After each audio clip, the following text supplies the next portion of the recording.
Welcome back, everybody. Welcome back, everybody, to the IDP Lounge. We're here again with my good friend over here, Hollywood, chuckling already. We are joined tonight with Nate Cheat coming back to the group again. Nice to have you back, Nate. Yeah, back. I mean, this is only my second time actually showing up. He's I a feel bad about it, but co-host. it's supposed to be. Yeah. I think So now right that now the we can call boss him man's here, does that mean I have to behave tonight? Oh, not at all. I'd rather you didn't. Okay, Yeah. good, because I wouldn't go Yeah. into. And we figured as much. Joining us again tonight is our good friend Will 1L Yes, at Biased just one, Opinions just one. _.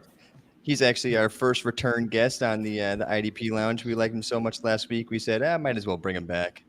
Okay, that's an honor. That's an honor. I appreciate that. And joining us at the bottom left of your screen, we have Brian Grow. Grow, right? Yeah, that's right. All right. At Fantasy Outlaw. He is one of our newest writers at IDP Guys. Brian, how have you been enjoying your time here? Dude, it's been great so far. Just I'm really excited about where IDP Guys is going. It's been fun getting to know everybody in the Slack chat. I'm super excited to be on the IDP Lounge tonight. It's been a pretty fun thing we've had going on. I've met some pretty good people I haven't really met yet. I've talked to, but I haven't I actually haven't met yet, which is Right. kind of nice. It's like It's great to the meet you. staff. Yeah, you too, bud. Meet the staff, meet other people. Like I just met Will last week. It's great to meet you. It's just freaking great. I really enjoy this. And You guys should show up to the staff meetings. They're great. Oh, I know. The staff meetings are unfortunately right around the time where I wind my daughter down and go to sleep. So it's like Yeah, that's the whole that's process. I was dealing with that for this. Usually I try to tune in, and usually I have one earbud in, and I'm listening to you guys while I'm putting the kids down. So luckily my wife let me out for an evening, and we're ready to go. Yeah. I read a book to my daughter every night, so I think she'd be pissed off at me if I didn't. So I just kind of ride it out. I'll try to catch the tail end of one next month. Hashtag girl dad. Love it. Oh, she's my life, man. She's my life. Good evening, David. What's up, buddy? So, what's everybody been up to this week? Anything new? Anybody have anything new going on? Hollywood, I saw you have a article out about Titans. Was it Titans rookies? Yes, the Titans IDP rookies. So go check that out and see who can help your team. And break it down a little bit. I've not done a lot this week as far it. as writing. I like Elijah Molden in that slot corner. He's going to be the guy. Yeah, he's going to be you've been good. riding is the freaking horse out of hell in the heat. Oh, it's miserable down here. I can't take no more. I'm done. I hate it. We finally had a break in the heat up here. It was like 90 degrees all week, and finally today it was like 75. And I was like, oh, this is New England. This is why I'm here. This is why I'm here.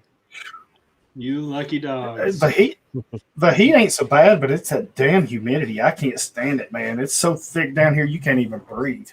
Mm-hmm. I went to Florida. What was it? I want to say it was like September. I went to Florida. My mother-in-law has a place down there. Holy cow, man! It was like you're good in the morning up till 10 o'clock, and then you're inside. You're inside till like 6, 7 o'clock, and then you can go back outside. It's just too hot and humid. I was like, oh man, I can't do this. I can't do this. I need like 70 degrees. I'm all right. Yeah, it was 90 up here, man. So it's been crazy. But today was the start of college football, week 0. Yes. Not a full slate of games. 5 games. So it was pretty good. We still got 2 more tonight. So it's been a pretty good day so far, man. I'm excited for that. Well, Definitely excited Will, for college you're football. you're bearing the lead here a little bit. Go ahead and you talked up a big game last week about your props and your player bets and all that stuff, and now we're actually seeing what you can do in real time. So go into that a little bit. How was your day really? Man, Nate, thanks for asking. Didn't know you were gonna ask, but since you did, I might as well share. So the first game we had Nebraska at Illinois. I don't know why Nebraska was favored by 7 points, but I went 3-0. I picked Illinois to cover the +7. I like the under, which hit by just 1 point, but it doesn't matter whether it hits by 10 points or 1 point. It's still a win is a win, and I had a money line, so started out 3-0, and then the Fresno State game fared as well. I mean, I know Nate. I don't know how you feel. I know UConn's right there in your backyard, but they didn't even put up any points. You know what I'm saying? It was a 45 donut. But they were 27. They were a 27 and a half favorite. So 4-0, and then didn't have too much of a luck with the Hawaii at UCLA game. They got blown out, but that's my fault. Should have paid attention to the time difference. So I'm gonna fade Hawaii moving forward if they're not playing after 11 p.m. moving forward. I mean, that's just it's just all bad. So, but yeah, like you said, I mean, one of those things when you put your bets out there, I mean, you got to be transparent. People are counting on you to win them some money while having fun. So, I'm glad that I was able to do that week 0 and looking forward to a great season. So, where can people find your stuff? Like, where are they? Do they have to sign up somewhere? Is it behind a paywall? Any of that stuff? Like, go for it. Great question. So I'm doing content for Campus to Canton. This whole week's information and bets and DFS content was free. There will be a paid wall at some point, but you can find all that information on campus2canton.com and also follow them on Twitter at campus2canton, and that's the number 2. Where we're going to post our picks and also the breakdowns on the games. I did an article on the 3 games that I liked, which was the Illinois game, the Fresno State, as well as the UCLA game today. So that's on there as well. So, just being transparent. That was posted a couple of days ago, not making this up. But it's going to be good. So definitely go on there, subscribe. It's going to be great. And then I'm also on Twitter at @biasedopinions_, where I'm just going to be going back and forth, sharing some of my wins and then also my losses. Not as much as my losses. I'm going to touch a lot of my wins. We're going to call that Will's winners. Just like in real life, I don't pay attention to my weaknesses because everybody else does. So I'm not going to go ahead and do that with the losses. I'm just going to go ahead and bypass them. That's why he only has one L in his name, because he doesn't take too many. That's it. There we go, Joey. There we go. Love it. I'm a hype man, bro. I'm a hype man. There it is. I've been watching these shows, even though I haven't been on them, and I gotta say, like, the one thing is, the host here, Joey, does such a good job at pulling out the information from everyone else, but he doesn't always, toot his own horn so much. So I gotta say, Joey's been killing it the past, what are we looking at, 2 weeks now with breaking news content for IDP guys, as far as getting in there, getting all of, like, when an injury happens, getting that information out there through the site. And Joey, talk a little bit about it. Like, what's your process been? How are you able to keep up with all the NFL news that's going on? Well, what's the big news that have happened? Well, tonight it was J.K. Dobbins has a as of right now, hyperextended knee. It didn't really look great. He took a low hit shoulder to pretty much the shin, and somebody got him from behind, and you kind of just saw his knee just. So it's a possible PCL, ACL. They won't give anything until he has an MRI, but right now they're calling it hyperextension. Season ending? Do you think? If it's ACL, yeah. PCL, he will miss most of the season, if not all. I mean, I don't think they're gonna rush him back, considering they still have Gus Edwards. I mean, Gus has proved capable. So, yeah, I'm hoping it's the case like in basketball where we saw where Giannis Antetokounmpo. Okay, I nailed it. Antetokounmpo. Let's go. There we go. But when he had that injury, it felt like he was going to be out for the entire series as well, for the entire rest of the playoffs. But he wasn't. So he was able to come back and then obviously win the championship. So yeah. I'm hoping that and not just for fantasy purposes, but J.K. Dobbins is a great guy himself, and a great player. So I hope he does come back healthy and strong. Probably just out for like a couple of weeks, but ready to be in. If not week 1, definitely by week 2. Yeah, fingers crossed. I'm hoping that's going to be the diagnosis too, just hyperextension or just like at least no tear, no ligament tear. That's all I'm hoping for him. I'd love to see that running game break out this year with him and Lamar Jackson, Gus Edwards coming in. I mean, it'd be off the hook. It'd be up there, like a full season of J.K. Dobbins is what I want to see in Baltimore. But by the sounds of it, it might not be a thing. It's scary. It was a bad injury. He was screaming. He was holding that knee, and I was just. Yeah, carted off, man. You never He want to see couldn't put any weight on it when he Yeah. was coming off the field. Nope. Nothing. And then carted him right immediately, went to the locker room. So Yep. I think it did not, as far as, I mean, we all cringe at those moments, but it did not look good. It did not look good. No. So praying for you, JK. But other than that, I haven't really looked too much right now, but I am at work. When I'm at work, I'm literally in front of a computer all day. So I just keep one tab open, and like every half hour, I just go to news, go to camp news, go to preseason news. I just see if anything's coming up soon. And then if something jumps out at me, I'm like, look up real quick, see if I catch anything on it, and then I just write a quick 300 words on it, get the news out there, and then as the updates come in, just hop back into the articles and add an update until they're either back or they've lost their camp battle or somebody comes in and there's a trade.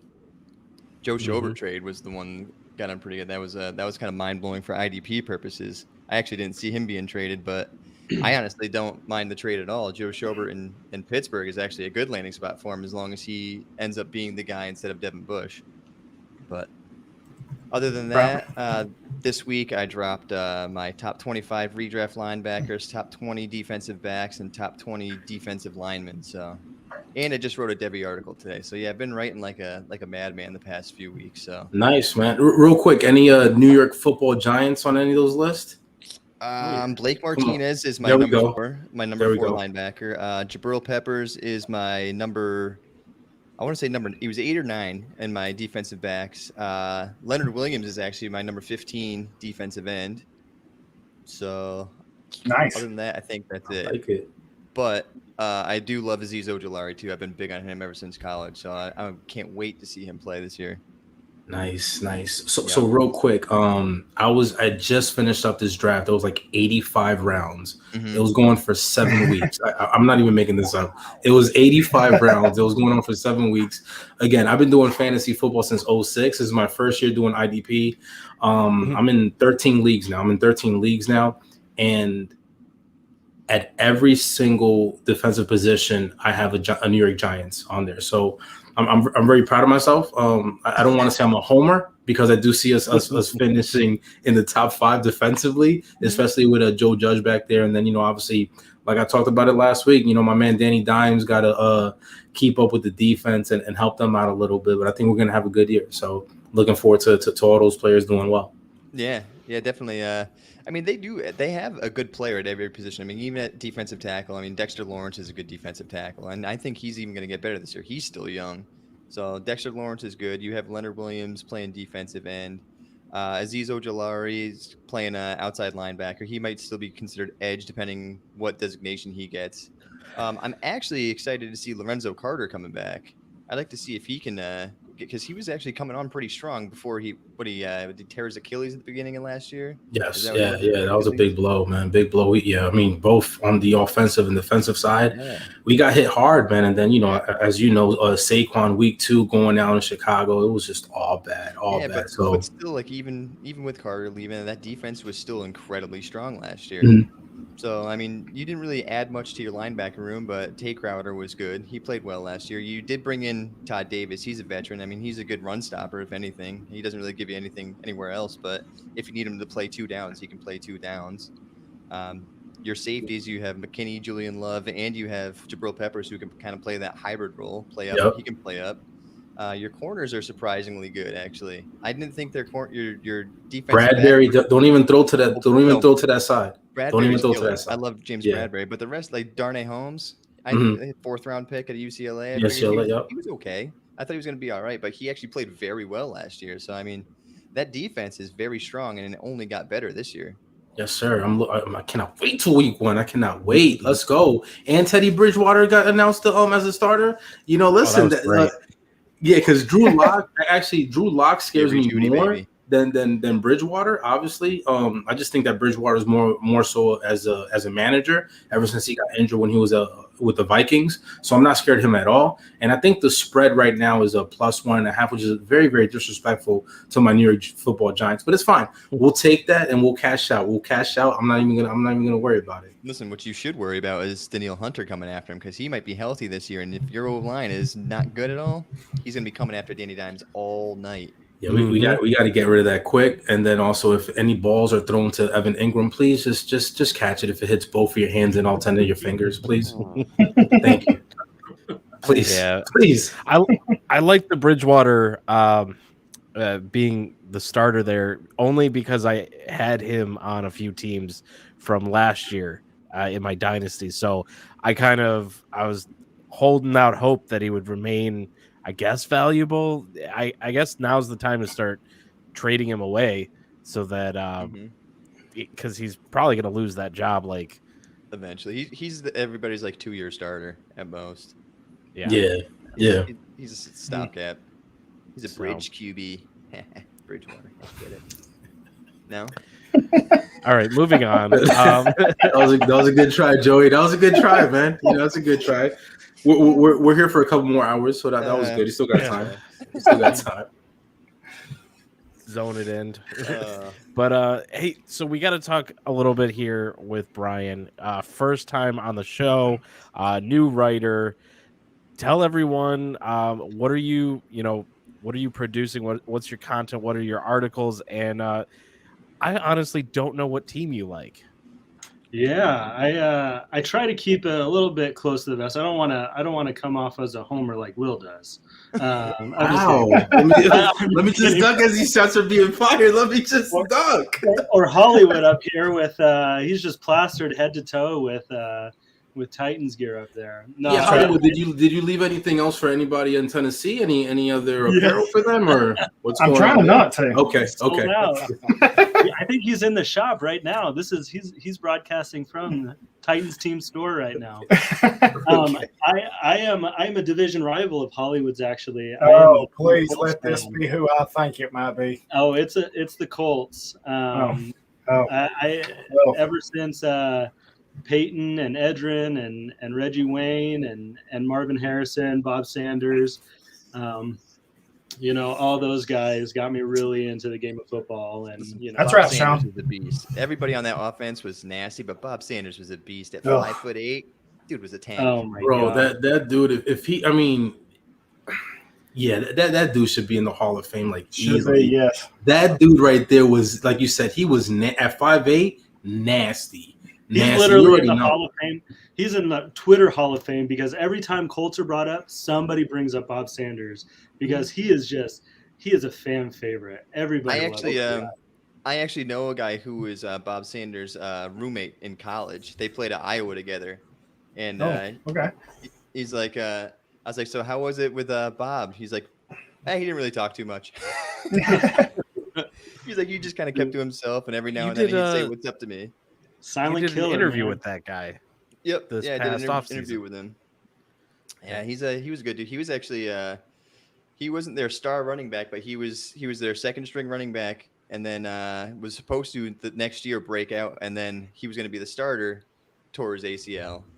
Went back up into the next year, played I think 3 games, tore his ACL, and his career was done. His senior year he missed, and then at that point he didn't get drafted, so. Now he's still in Iowa, and he has started his own fitness group, and he's now just training young kids with how to stay in shape and how to make sure you train correctly. And don't tear his 2 ACLs. Yeah. But, yeah, his claim to fame was putting up almost 100 yards against Michigan in one of the bowl games, so I was pretty happy to talk to him about that. Dude, that's cool. sweet. That is sweet. Nice.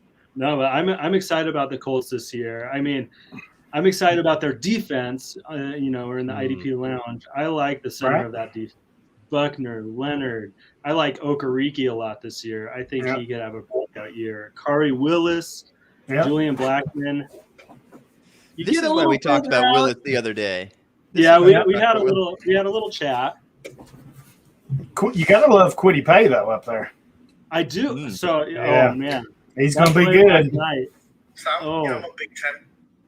Quiddy came off the edge. I've been hearing some good things about some of the edge players. Banagoo, who's been a disappointment. But they've talked him up quite a bit this year. Toure, I mean, we've seen little flashes from him. He just needs to be healthy. Yeah, he just needs to be healthy for sure. If we can get just a little bit from we've spent a plethora of second round picks on edge talent, and if we could just get somebody, just one of those guys, one or two of those guys to hit. Who they draft this year in the second two? Is it Dio Odenigbo? Yeah. Like coming that. off his Achilles. We're collecting Achilles players. We got You sound like the old 49ers staff. So we also have Tyquan Lewis, who we drafted in the second round. There was that draft. I think it was 18 or 19, where Ballard had like 4 second round picks. He had traded back, he traded up. He had like 4 of them in the second round, and I think that was Lewis and Banagoo. I think both came from that class. But man, we just need a couple of those guys to hit to really help Grover Stewart and Buckner just solidify that line and just let Darius Leonard continue to just feast. Dude is a monster. Thank you for Danico Autry, by the way. Dude, he's a strong player. He's is. versatile. But then also on the offensive side, I mean, you guys are arguably like the best offensive line between you guys and Cleveland. I mean, you guys are there, and I think that, a lot of people are hating on Wentz. I'm not. I got a lot of shares on Wentz. I bought low. I'm gonna keep and sell high, hopefully. But I'm a big believer in Wentz, man. I'm a big believer in Wentz. Here's my Wentz theory. They knew all along that this bone thing was like a non-issue. And they just wanted to hold him out for a while, just so everybody could see. They could see Eason and Ellinger and just manage expectations from fans this year.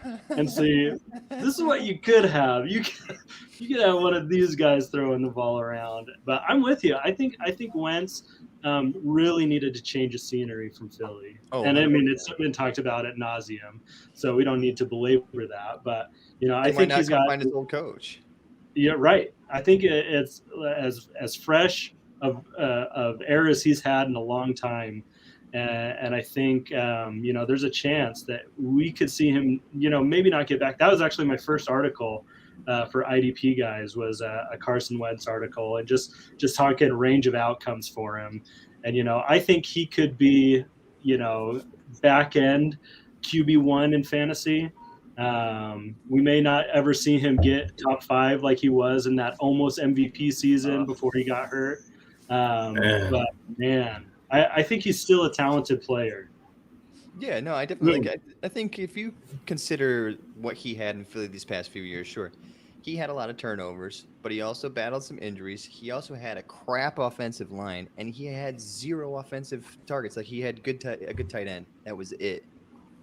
That was it. Well, and that's what I talked about in the article. I talked about the difference between his line last year and the line that he had when he was successful. When he was successful, he had one of the top 5 lines. Jason Peters, Lane Johnson, Kelsey was at the top of his game. Brandon Brooks, all those guys were just like studs. And he has that again. And so I really think we could see similar things. Even the weapons are kind of similar. Here's my sleeper for the year, a guy that this is deep sleeper. You got to be in a pretty deep league to grab Kylan Granson. But I have this so tight many end, shares of him. I think he is going to be good. There is so much good stuff coming out about him that he is going to be the pass catching tight end for them. And so I'm excited. You can't roll out Jack Doyle that much longer. You really can't. And Granson, he was a great ball. He was a great receiving tight end in college, and he's incredibly athletic. So I would not be surprised them using him like Ertz. So are you taking Doyle over Cox? I'm not taking Doyle. I don't know about you guys, but I don't think. I think he's kind of I not think either. Doyle's his snap share is gonna just towards the season. As soon as Granson starts showing out, I think it's either gonna be 50-50 at that point, and Doyle's gonna be the blocking tight end, or it's gonna go more towards Granson's side. And I'd have to check. I think Doyle's in his last year, the last year of his contract. Yeah. Yep. So yeah, and Mo Alley Cox. I mean, he's been around for a while, and he just kind of showed out last year. But it's because again they were really thin at tight end, and he's a big guy, so Right. it was kind of just like one of those deals. Like just throw the ball up to him, and he actually did well. He played well, but he wasn't explosive or electric by any means. He was just.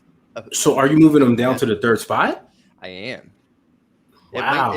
It might not be to start the season. Okay. He'll Wow. probably go in as the tight end 3 or the Well, tight let end me 2. let me and look at the Granson's waiver 3. wire when we get off this stream. Let me. If you don't, I got a couple of shit. and it's mostly because of what the coaching staff's been saying about Granson. Ever since they drafted Granson, they've loved him. They've talked him up like crazy, and it's like, all right. When you consider the depth at the position and how much they've been talking this guy up, you have to think they have a plan for him. Man, so I officially hate it here. Definitely got to check out the waiver wire after this stream and see what I'm gonna do, because I'm over here like patting myself on the back. I'm like, oh, you guys let me get Ali Mo Cox, and then come to find out he's a third string. That's not good. That's a nice little recipe. That's a nice little recipe with for disaster with oregano and basil sprinkled on it. So that's good. We'll go revisit some of these teams that I have. In Dynasty, I'd say I'd want him second behind Granson. I mean, Doyle's kind of. Yeah, I just don't see Doyle being number 2. I mean, he's good. He's decent. He can get the job done, but especially with Mo Alley Cox. I mean, he's more athletic. I mean, he played college ball, right? Mm-hmm. So he's just one of those like basketball. I mean, I'm not gonna put him on the same boat as Gates, but just think about the great career that Gates had, right? In San Diego. Basketball player. Excuse me? Jimmy Graham played. Yeah, basketball. Jimmy Graham, Tony Gonzalez, right? So, I mean, this is something about those tight ends that get into the league that used to play basketball, especially college basketball at a high level, D1 level, and then are able to transition to the NFL game and do their thing, because it's just one of those things like, hey, like third down, you got to get to the sticks, and you got to get your hand on the ball and get that first down. And they're able to they're able to do that, a little post up action there. So, but don't like the fact that you got them down as a third tight end on that team. I got to go revisit my team. If you watch the landscape of what the tight end game's going right now, it's like it's no longer just these plotting tight ends that can win in contested catch situations. It's actually guys who create separation. Like it's actually good route running tight ends with great hands. It's like tight ends with speed. It's like it's completely changing. Like you have tight ends who are now like 240 pounds as opposed to 260. Yeah. And you no longer have to play every down to be a good tight end in fantasy football, number one. But even in the NFL, like you have inline tight ends like Mike Gesicki. He doesn't block. He played only, I think it was like 68% of the team snaps last year, and he still produced as a tight end 7. So it's like you don't have to see the field that much to be a productive tight end. Yeah, and I think the learning curve also, especially when you're coming out of college and going to the NFL, it's harder than any other position, because not only do you have to learn the offense as a receiver, but you also have to learn the blocking schemes, right? Mm-hmm. So that's another whole thing in itself. So I mean, that's why like I'm big, speaking of tight ends, and a lot of people, there's a lot of mixed feelings out there, but that's why I think Kyle Pitts is going to be great this year, because he's just going to be used as a tight end as he should, right? I mean, if you look at him in Florida, there was no answer for him, and he was in the most competitive conference, the SEC. So there was no answer for him for linebackers, and especially if you get to the secondary, I mean, it's game over. That's 6. Give me 6. Mm-hmm.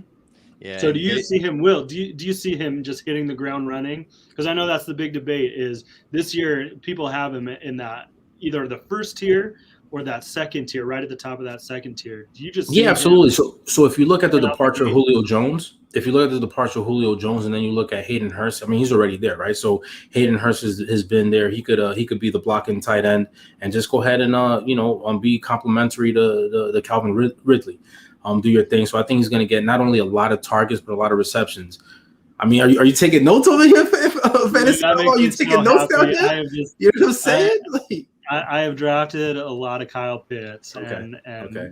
I love the reinforcement because you get excited about a guy. Yeah, absolutely. Drafted him in a lot of places, and so it's just good to hear that other people are yeah, unlike the reinforcement that Joey gave me with Mo Ali Cox. I mean, I might just have to jump. I may not even wait till the stream is over. I may just jump on my phone right now and see if I can get on the MFL Platinum and make some of these moves. If you are in an 85-player league and Kylan Granson is on the waiver wire, fix that immediately. Okay. I'm gonna go reconsider some of my life decisions right now because this is important. This is important. So we got to get it done. We got to get it done. Yeah, so speaking of tight ends, Hollywood, what's going on in Tennessee? Hey, you leave my tight end out of this, man. Whoa now. I mean, I'm going to leave it alone. Whoa there. I'm going to leave it alone. I'm just saying, hey. No, seriously, though. First, or Swain? Like, really? It's going to be Ferkshur's the pass-catching guy. Swain and Stalker, they're primarily your blockers, because they're going to want to emphasize the run game with Henry, so naturally they're going to have those guys. Not that Ferkshire can't block, but I just think when he's in, be prepared for that to be more of a passing down with him. The question right now is how many tight ends are they going to keep, because they have Morris Forstall, the rookie from Alabama. They have Jeff Swain, so where are they fitting him in here? So there's a little battle right now between how many tight ends and how many receivers they're going to keep. So they've got some tough decisions coming this week. So my question is, so this year, more than any in probably history of Tennessee, they've actually the deepest they've been at wide receiver. So they just signed Josh Reynolds. He's going to be their wide receiver 3. They have Julio Jones. They have AJ Brown. Then they have Des Fitzpatrick as well. It's like, do you think they'll run more for wide receiver this year, and maybe use tight end a little less, considering they didn't make any moves to get a tight end, or are they just really that convinced in Ferkshire? Right now, I would say no, because Ferkshire's got his abilities a leg up on with Fitzpatrick right now. True. Fitzpatrick's kind of started very slow through training camp, and just this last week or so, he's begun to show the flashes of why they drafted him. So, knowing Vrabel and what he likes, he's going to go with what he's comfortable with, which is going to be Ferkshire and running the football. So, I'm not going to say they're not going to run 4 receiver sets, but I think it's going to depend on how quickly that 4th receiver, whoever it is, can get in there and make an impact. Because they've got a couple other receivers. They've got a Racy McMath who's been balling out on special teams. They've got a young guy from, I just lost his name.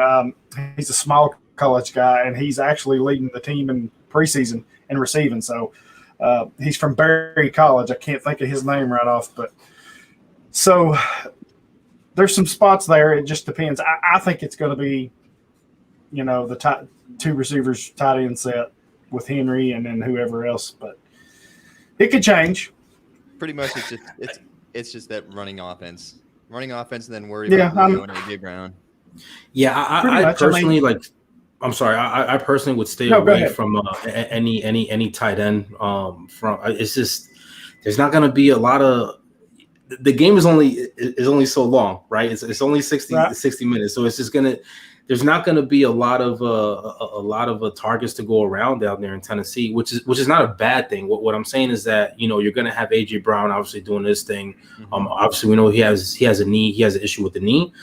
We got Julio Jones. I think he's going to have like a breakout season. I'm looking for him to have double-digit touchdowns. Derrick Henry, and then we touched on it last week. Tannehill is going to, when he gets in some of those situations, he's going to have a lot of room to run, right? So I just think that whichever tight end there, in a fantasy standpoint, it's just not going to be a play if you're looking at the entire league. Like, who else can you have on your team? Right, I would agree. So, Nate, how do you feel about the Lions? I'm just in general. I'm not going to pick one part. I know. Like he's like I There's already a tight changed end you want. Hawkinson. Oh, Hawkinson. Yeah, no, he could be about the only good asset on that offense. I mean, Swift should be all right, and Hawkinson has to deal with someone throwing to him. Right. But if that person has no one else to throw to, I guess I mean, luckily Goff loved targeting his tight ends in LA, so Hawk should be all right. Yeah. My thing with Hawk though, I've honestly, if I have him, I'm selling him everywhere because the hype on Hawk this year is so absolutely high right now. Like I'm always been a guy who waits on drafting tight ends. Like I'm the Mike Gesicki guy. I just wait for him. Like I'll grab him as like the 13th tight end off the board. I've written about it. I've talked about it so many times. But it's like I'll just wait on him. But if I have Hawkinson, he literally finished one spot ahead of Gesicki last year. And Gesicki, he played less snaps, had more air yards, had a better target share, had more targets in the red zone. And yet Hawkinson is being taken as the tight end 4 in like rounds 3 and 4. And Gesicki's going like round 13. It's like, I'm selling the crap out of Hawkinson. If I'm in tight end premium leagues, I'm selling him for like a first plus. But Joey, also think about this. He led all tight ends with drop passes last season, right?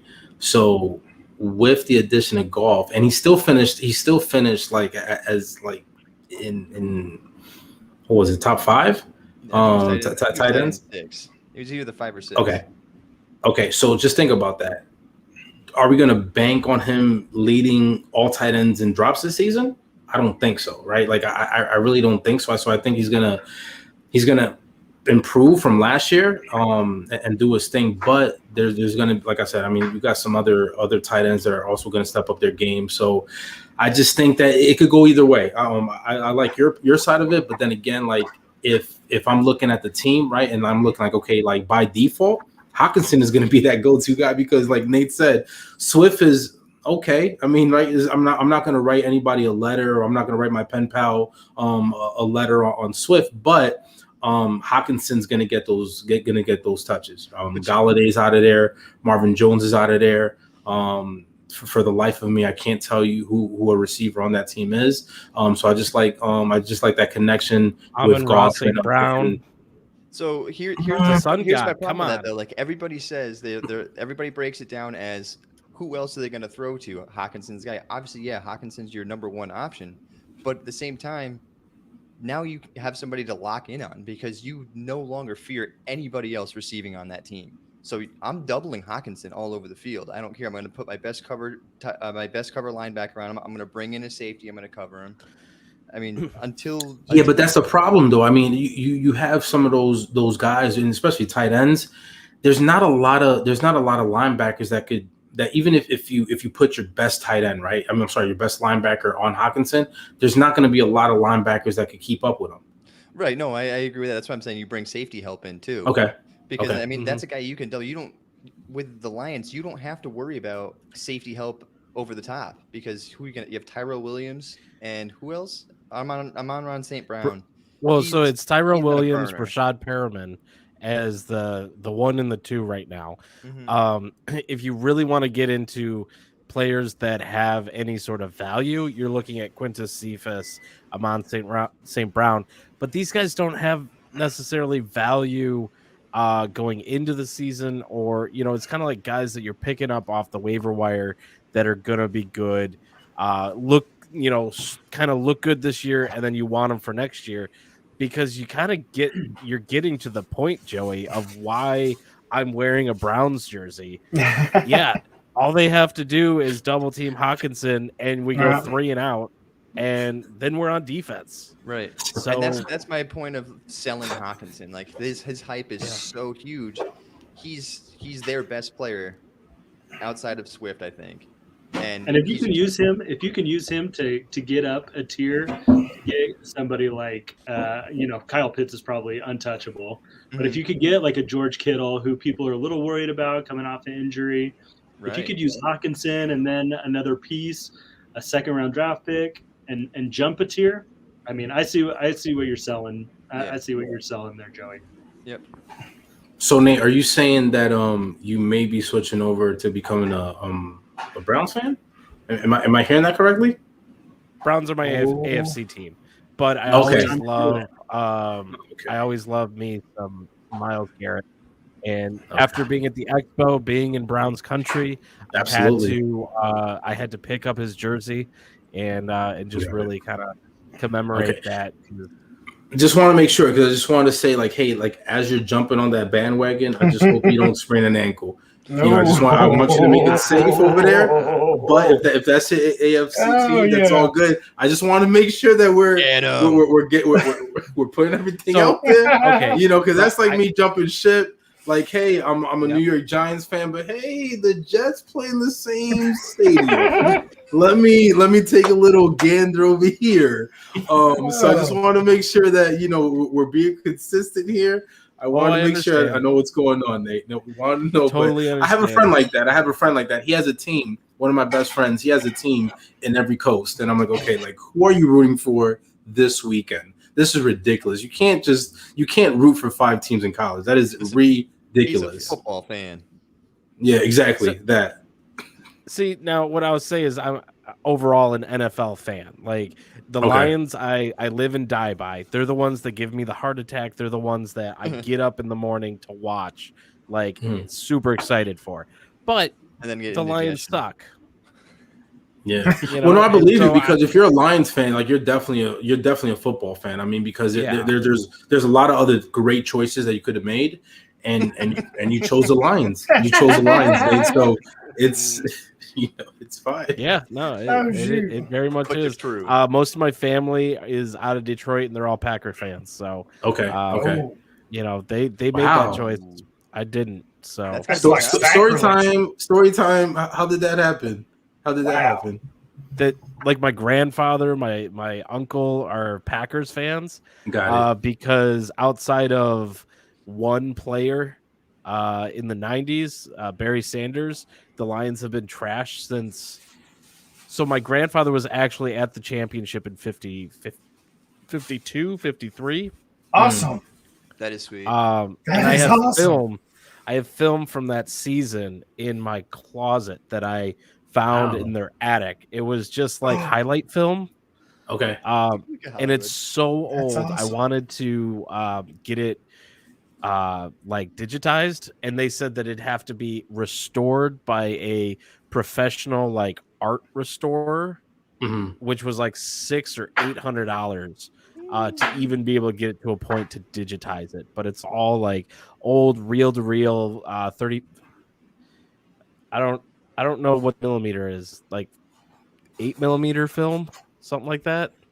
Wow. Like it's That's the cool, big though. like wheels that you put on two like the old projectors, and it's from 52. It was the year that they won the championship, and my grandfather was there, and that was the last, that was when he was a Lions fan, I guess, and then he switched teams to the Packers because that's a lot easier. Dude, we should have a movie night one night. Get the whole screen out and let's watch the old Lions footage. That little projector. projector. I'd love to. Like that. Awesome. Yeah, I really would love to. They said that if they even like ran it one time, it would probably just disintegrate. So I just kind of keep it tucked away. Absolutely, Really, it should be in like the NFL Hall of Fame or something. I should have donated. Make that happen, man. Make that happen. I mean, you were just there. I know. I was. Nate, listen. If and the name is passing me by. If you could have the coach for the Kansas City Chiefs, Andy Reid. And Reid. Yeah, Andy Reid. His mask, the face mask that he wore, is in the Hall of Fame. When I was there, I saw it. Okay, so if his face mask for week 1 could be in the Hall of Fame, that video could be in the Hall of Fame. Okay, I'm like, what is this, guys? Do you guys like run out of ideas, run out of like stuff to put in this behind this plexiglass? Because there's no reason why his face mask should be in the Football Hall of Fame in Canton. Zero. Okay, you want to know something even worse than that? I sent this photo to Johnny, and it was Nick Foles' jersey from the Philly special right next to Joe Montana's jersey. Okay, we're running out of room. Hey guys, we need bigger space. That hurts my heart. Yeah, that was one of the displays. It was like that's 4 crazy. different quarterbacks. Listen, And I'm Nick sure they Foles could was one cut of them. down. I'm sure they could like tear down some houses and stuff in Canton and then build like a bigger space because that there's just no correlation there. I don't get it. I'm lost with the equation here, so Gosh. I don't know. Montana man, come on. Yeah, that's Yeah. that's pretty bad. That's pretty bad. Stake in my heart. Hey, I have to bring this up. I got to meet Joe Montana once. No. Wow. Yeah, so and it was totally unexpected. We didn't like go somewhere expecting to meet him. So I was at church one day and somebody was like, "Hey, there's this funeral in town. They need some people to help kind of clean up after it. Would you be willing to go?" So I went and we were there. As soon as we got there were all these people out in the hallway and they're all like, "Hey, Joe Montana's in there." I guess he had this friend that lived in my hometown and he had passed away. And so he came to the funeral. So we're cleaning up and everything.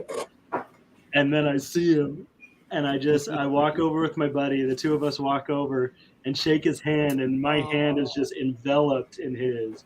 He had big old mitts and it was just like, just really quick, really just like, "Hey, it's great to meet you." I was 15 at the time. I'm watching again since. Nice. I don't think it really even sunk in until I got older and really knew, like, I come from a non-sports family. Nobody in my family cares about sports. And so I've really had to fight to get into the sports scene. And so it wasn't until like later that I really like understood who I just shook hands with. It was awesome. I'm jealous. I'm incredibly jealous. Joe Montana was the man. Montana yeah. and Rice. That's what got me started in watching 49ers was Montana and Rice. My dad was a Giants fan and a 49ers fan. So your dad was a smart man. He was. Your dad was a smart man. And he said, as we were watching, he's like, "Well, who do you like, Joe?" And we were watching the 49ers, and it was Jerry Rice and Joe Montana. I was like, I like them. I like them a lot. I was like, Jerry Rice is the man. Hence my football I got in the back here. My favorite player of all time, Jerry Rice. Not a bad choice. Not a bad choice. We've had He's some pretty ups good and at downs it. with the 49ers. And it's nice to see them starting to ascend back up. 19, we got to the Super Bowl. 1 quarter away from a Super Bowl. 1 overthrow away from a Super Bowl. So can we just stay on San Fran for a minute? Yes. What are we doing, Joey? What are we doing? Jimmy G, or are we just gonna go with Trey? What are we doing? Honestly, with how giddy Shanahan seems in some of these press conferences, I honestly think he's gonna go Trey. I'm not gonna lie. They keep saying it's Jimmy Garoppolo, but he seems like he's ready to unleash something. He wants to run something. And yeah, that last showing, man, 3 for 6, 15 yards. Yikes. Yeah, it's not, everybody's like, "Oh, well, Trey Lance is not ready to lead the team." I was like, but neither is Jimmy G. So you might as well just go ahead and hand over the reins to him and make it do what it does, In the second game, We've seen that show. We've seen the Jimmy G show. We've seen it multiple times. You had your shot, brother. I love that he got us to a Super Bowl and then he almost won us a Super Bowl, but the following year, when he was on the field, he got outplayed by Nick Mullins. Like when Nick Mullins came in, he looked better. He looked like he could move the offense better than Jimmy G could. So it's like, all right, let's bring in the guy that can actually run the offense that Shanahan wants to run. And I think Shanahan's sitting there like, I think he's just chomping at the bit to get this guy going. And he's like, all right, I got to play it safe. He's our guy. We don't want to ruin him. But at the same time, it's like, all right, we want to win a Super Bowl. Let's get this guy in the field early and see what we got. I mean, he could do it, man. Shannon. My Niners question is on the other side of the ball, because as important as the offense was, and I think they did great, it was really the defense that I think drove them to the Super Bowl. 100%. So losing Robert Saleh, how big is that? Do you think is it D'Amico Ryans that's taken over for him? D'Amico Ryans, he was the linebackers coach with Saleh, so he's still going to run some of that defense, but he has changed up a little bit. He has been so Saleh ran a lot of cover 2, and so with D'Amico Ryans, he's actually running a lot of deep safety, and he's bringing strong safety up in the box a little more. So you might see more just Greenlaw and Fred Warner, and then an extra safety coming on. So enter, I'm going to try to say his name right, Talanoa Hufanga. I There you go. That sounds good, Joe. Joey. You You know what? I got don't it. know if that's the right pronunciation, but that sounds great. That sounds good right there. That sounds professional. He has been absolutely killing it in preseason, and the coaching staff has even said that he has potentially earned himself a starting role at strong safety. So they still He have should be Joyce starting. Dart, and they still have Jimmy Ward. So you might see a little more where Hufanga comes in and he plays a little bit of that box safety and that hybrid role. And I'm really excited to see that because their secondary was where they lacked probably the most. And Richard Sherman being gone, it's even more of a question now. But they have a couple of young corners they drafted this year. Lenore out of Oregon, he actually might have won a starting role. Actually, he's been playing very good in the preseason, and they seem to really like him. They still have K'Wan Williams playing in the slot. He's one of the better slot corners in the league.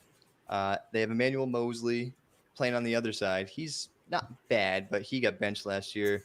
But it's Jason Verrett. Jason Verrett's going to be the guy. Like last year, he came back and he looked almost like the guy he was when he was a Pro Bowler.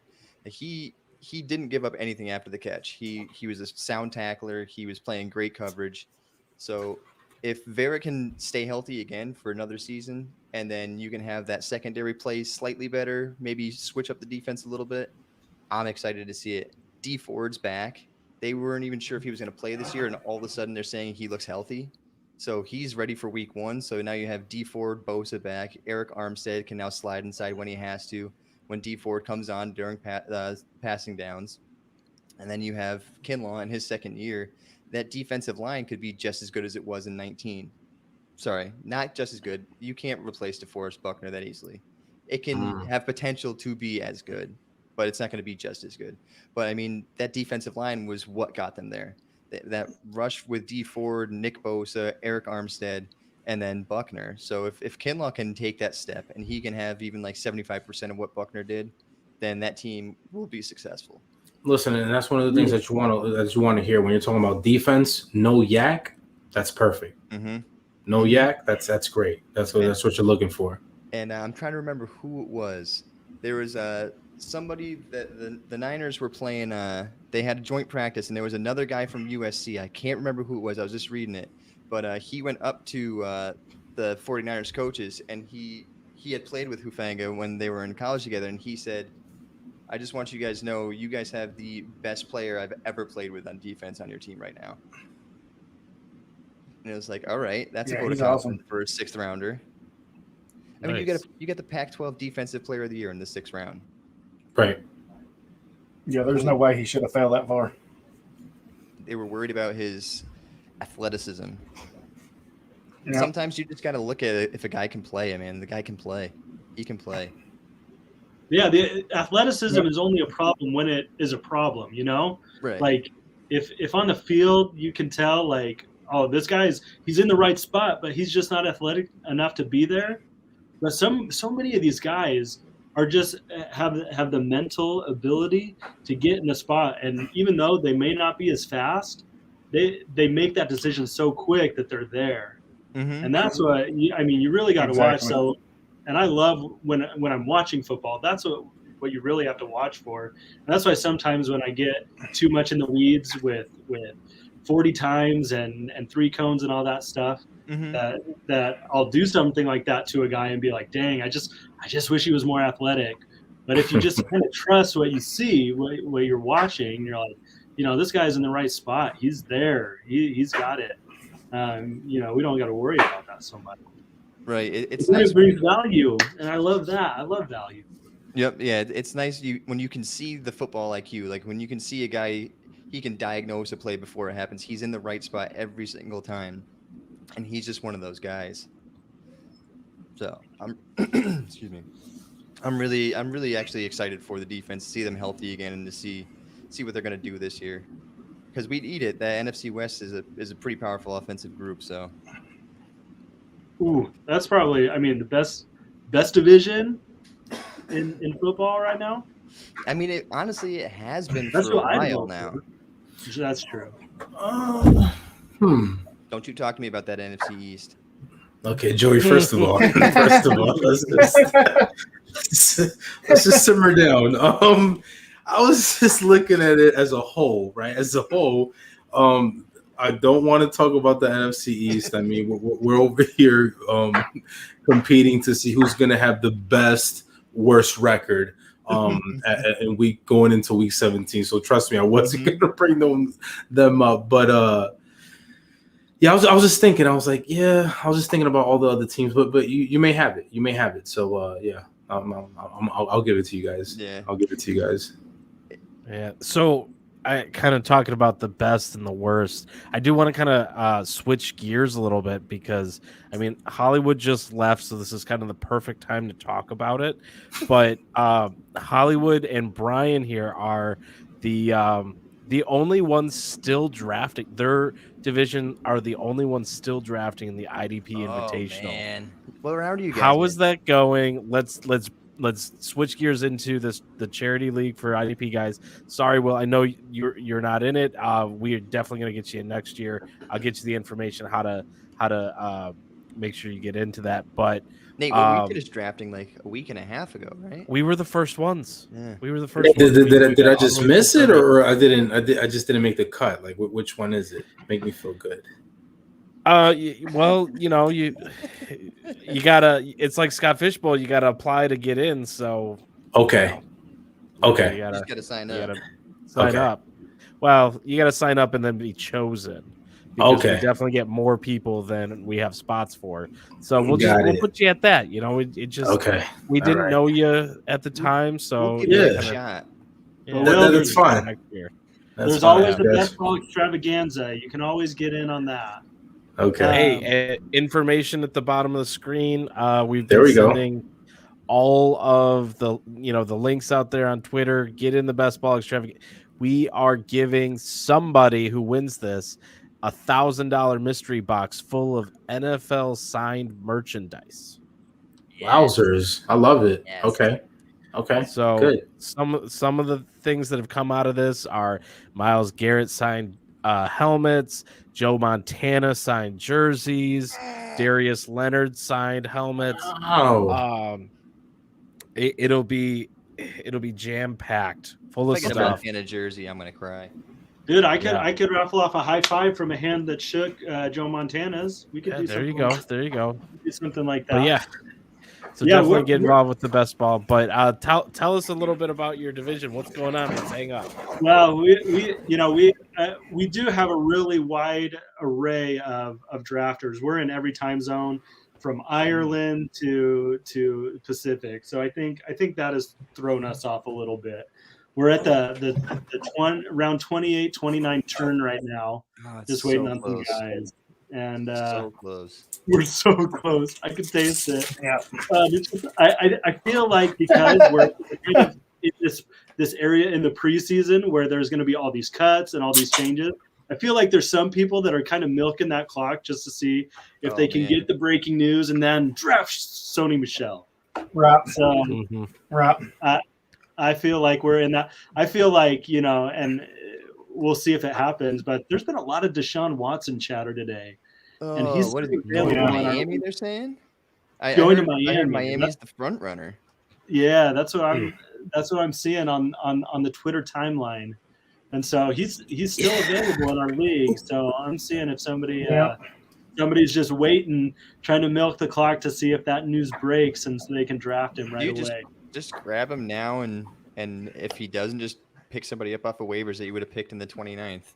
Right? But what's up with that? Because Tua has had a great preseason. So what's the deal with that? Like, what do you think is going on? It's either they still don't have faith in You him, would and they're be just gonna surprised send because him I have a couple. Oh, But sorry. I mean, that's all right. I think he's looked great, but I mean, if Right. this is the talk, I mean, obviously they don't have the faith in him apparently. But then I would assume they'd send him over to Houston unless they hold on to him and just send draft picks in hopes that, knowing that Watson's probably not going to play this year. But I think they'd have to give up Tua if they're going to get Watson. Yeah, I mean, Well, I think the holdup on Tua is some of these teams are trying to, from what I read, they're trying to work it in the deal if they trade for Tua that, okay, we'll trade this package of whatever players picks to you, but if for some reason he gets convicted of this or whatever and doesn't play, then it's like they get a some kind of insurance policy. They're getting something back in case he doesn't. And I think that's some of the hang up. Man, I would love to. I want to see that offense in Miami run with Tua. I want to see Tua play in that offense this year. I don't know why. I'm excited to see it. I mean, I actually like how he's played this preseason. Yeah, and they got Waddle, who he's familiar yeah, exactly. with. You know? That connection is crazy, and Waddle looks healthy. So I think that he's going to definitely. I had to pick him up in a couple of my leagues, but Waddle's looking good. I think Tua's gonna, because again, you got to think about it, right? Tua comes into the season as the clear starter, right? Mm-hmm. Last year he didn't. He was just like he didn't even know anything about the playbook. He admitted that. He was just like, okay, I'm getting over like this horrific like hip injury, and I got fixed magic right here ahead of me, so I'm not going to take it seriously. So I think a year makes a huge difference. Especially when they didn't even really expect him to play last year. Like if you read before, they're like, well, he's most likely going to sit the entire season out. And it's like then once and I was surprised they even put him in because it's not like Fitzpatrick was really playing that bad. He was actually playing pretty good. And then they were just like, yeah, we're going to throw in Tua. We want to get him some reps. We want to get him some time. We're not doing anything this year. I think that came from the top. I think if it was up to Flores would have left his Patrick there the whole season because, like you said, he was doing his thing. But I think that came from the top. Like, hey, we got him at top 5. Like, we got to put him in there and see what's going on because we gotta see if we're gonna keep him or if we're gonna Rosen him. Josh Rosen, which is on his 20th team in like 3 or 4 years right now. But I tell you, I'm so glad I did not buy into the hype of Rosen. I was just like, nope, don't want no part of this. And I heard too many bad things about him. I was like, I'm out. And I'm so glad I didn't buy into that. Yeah, but you watch Tua this preseason, and like he's making all the throws. It's not just the check down throws. It's not just the short throws. And this is one thing I wrote in my Mike Gesicki article. He loves Gesicki. The last 4 games of the season, he hit him a ton. And this preseason, you've watched Gesicki own the scene. He's had I think in the past 2 games, it was like 4 catches for almost 100 yards. It's like every pass to Gesicki up the seam is like a 25-yard seam route, and they're just connecting. And it's the deeper balls. He's got velocity. He's got everything's coming back to him this year, and he's got that comfort level. So it's like, add the fact that he does have legs if he decides to use them. I don't know if he's ready to take a hit like that again, but Tua could have a surprise season this year. Yeah, I'm totally on board with that. I'm totally on board. I just think that it's not a coincidence, or it's not. He didn't have luck at Alabama. He's a proven quarterback. They ran a pro style offense there in Alabama, so he's familiar with what he needs to do and how to win games. He has probably not the best arm, but it's above average arm, and he has weapons. We can't forget about Gaskins. We cannot forget about Gaskins coming out the backfield. A lot of people are down on Gaskins, but he's definitely, depending on how many running backs are already off the board, he's definitely like a round 2, round 3 running back coming out. Not only what he can do rushing wise, but then coming out the backfield. I mean, it just makes a huge difference. Yeah, he's a great receiving threat too out of the backfield. You're right. It's just as long as they use him like they should. Like they've been running a lot of Brown, a lot of Salvin Ahmed. But it really should be Gaskin, and I think he's going to run with it a little bit. Once they see how well he produces to start the season and how well he fits that scheme. I mean, there's a reason they didn't go out and draft a running back like crazy this year. They were just like, well, we have guys that have been productive in our system. It's like both Gaskin and Ahmed both produced last year. It's like we don't really have to do it. It's kind of like what Shanahan normally does. Like, all right, well, we have these late round backs that have produced, so we're just going to keep running late round backs that produce. So yeah, Gaskin. I like Gaskin, but I really am buying into Tua this year. One thing he didn't do in Alabama was turn the ball over. He didn't turn the ball over, and I've noticed that this year especially, there's been a lot of leagues where a lot of people are penalizing quarterbacks for turnovers, for interceptions and everything. So having somebody like Tua, it kind of shoots him up the rankings a little bit more because he's so efficient with the football. Mm. Yeah, I had a couple friends that are Miami Miami fans, and they're just not bought into Tua for whatever reason. They're just, they're already ready to ship him out and bring somebody else in. I'm like, dude, you've got Waddle there, Go ahead. Do you think that has to do with what they did with Rosen and how quickly they were able to just churn him back out?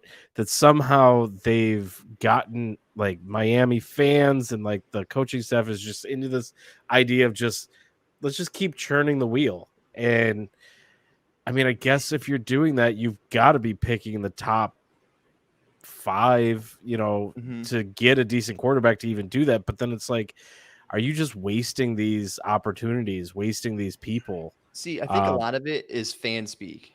Like, we honestly don't know what's going on with the GMs, what's going on with the coaching with Tua. I mean, they could be loving him. I mean, obviously they've played him a lot this preseason. They liked what they've seen from him. It's not like you hear the coaching staff going out saying, well, he made a bad read here. He didn't do this well. It's like there really hasn't been any bad reviews on what Tua has done this year. So it could just be the Miami fans who were so quick to say to Josh Rosen, which, I mean, he didn't really show out at all. But Tua actually had, even with a short season last year, no preseason, the hip injury, no playbook. He still played pretty good down the stretch. Like, he had a couple of, sure, he had some terrible games, but he also had some very good games where he kept the team competitive. So I think it should be different with Rosen and Tua, obviously, because Tua is much more talented. But I think also we need to take into consideration the other things. We read a lot of it as fan speak and not coach speak. Yeah, I mean, you got to just like take a look at what happened with Josh Allen, right? I mean, his first 2 years in the league were like horrible, right? Mm-hmm. And even coming out of Wyoming, it wasn't like he was like a player like, oh yeah, his I mean, he had a strong arm. He always had a strong arm, but his accuracy was like subpar at best. And last year he just took that leap. So I think that Stephon Diggs did that for him, and I think the same thing could happen for Tua. Waddle could be that person for him to take Tua to the next level this year. And I mean, their defense is already legit, so they're going to have a lot of chances, a lot of 3-and-outs, maybe some turnovers there, where he's going to have a lot of opportunities to get the ball to his playmakers out there in Miami. I think Waddle is a game changer for them. Mm-hmm. I agree. Just a different dimension to their offense. Yeah, he's on another level for sure. I think we're going to see in both the NFL and in college football, I think we're going to see a ton of guys come out of nowhere. Last year was just so weird. Just such a strange year because of COVID. And part of my job, I have to deal with all the COVID in our facility here. And I know how unfocused I was because I had to deal with testing for all of our employees and all that kind of stuff. And so you imagine these players going through that every day, having to get tested and like, am I going to be held out? Am I going to not? We're not able to meet in the same way. We're having to do virtual meetings. We're not sitting face to face. We're not sitting there doing all this, getting in the playbook all together in the same way. And so I think there's going to be a lot of guys that kind of, didn't have the benefit of the full offseason last year, that full onboarding process into the league. I think we could see a lot of NFL players that just kind of come out of nowhere. And we're like, where'd this guy come from? I think that college is the same way. I think we're going to see a ton of college players that they only played 5 games last season or their season was canceled. Yeah. I think there's going to be a ton of guys that, and so that's why when I hear people talking about the 22 draft and how it's not very strong and things like that, I'm like, man. They say that every year. There's a chance for they did. That's what I was going to say. Well, unless you're like UConn. Unless you're UConn, they didn't play last year. They last played in 2019, and they only won 2 games. And they came out this morning, or this afternoon, and put up 0 points. So not everything. It's not all. Who was apples the last to apples. drafted from UConn? Dan Orlovsky. That's not saying much. Obviously the football field, he would have loved to it be 110 yards instead of 100 yards because he was in the end zone or even 101. Yeah, exactly. So that's what he's best known for. So yeah, it's not like UConn just I don't know what was going on today, but I kept on looking up and I was like, is this a score? It is. Listen, it is. It's tough when you have 45. UConn going up against an SEC team. They played Ole Miss today, right? No, they played Fresno State. Oh, Fresno State. They played Fresno State. But again, and I wrote this and I wrote about this. No one has ever confused UConn for a football school. In basketball, they have that hands down. We're all good, but football is just like, hey, like we have some scholarships available. Let's have a football team here at UConn. So I tell you what, this year though, they did get it was like 3 or 4 3-star recruits, so they are up in their recruiting game a little bit. Up and coming, get on the ground floor. Yeah. Honestly, for UConn to get some 3-star recruits, that's huge for UConn.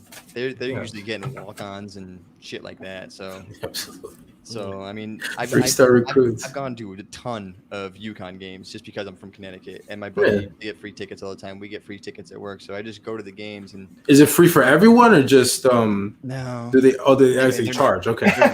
Okay. No, I just didn't know if that's They're not if it's just free across the board or what's going on. Joey, you got to hook me up one of these times when you get free tickets. Let me know. I'll definitely do that. Yeah, because Toyota sponsors it.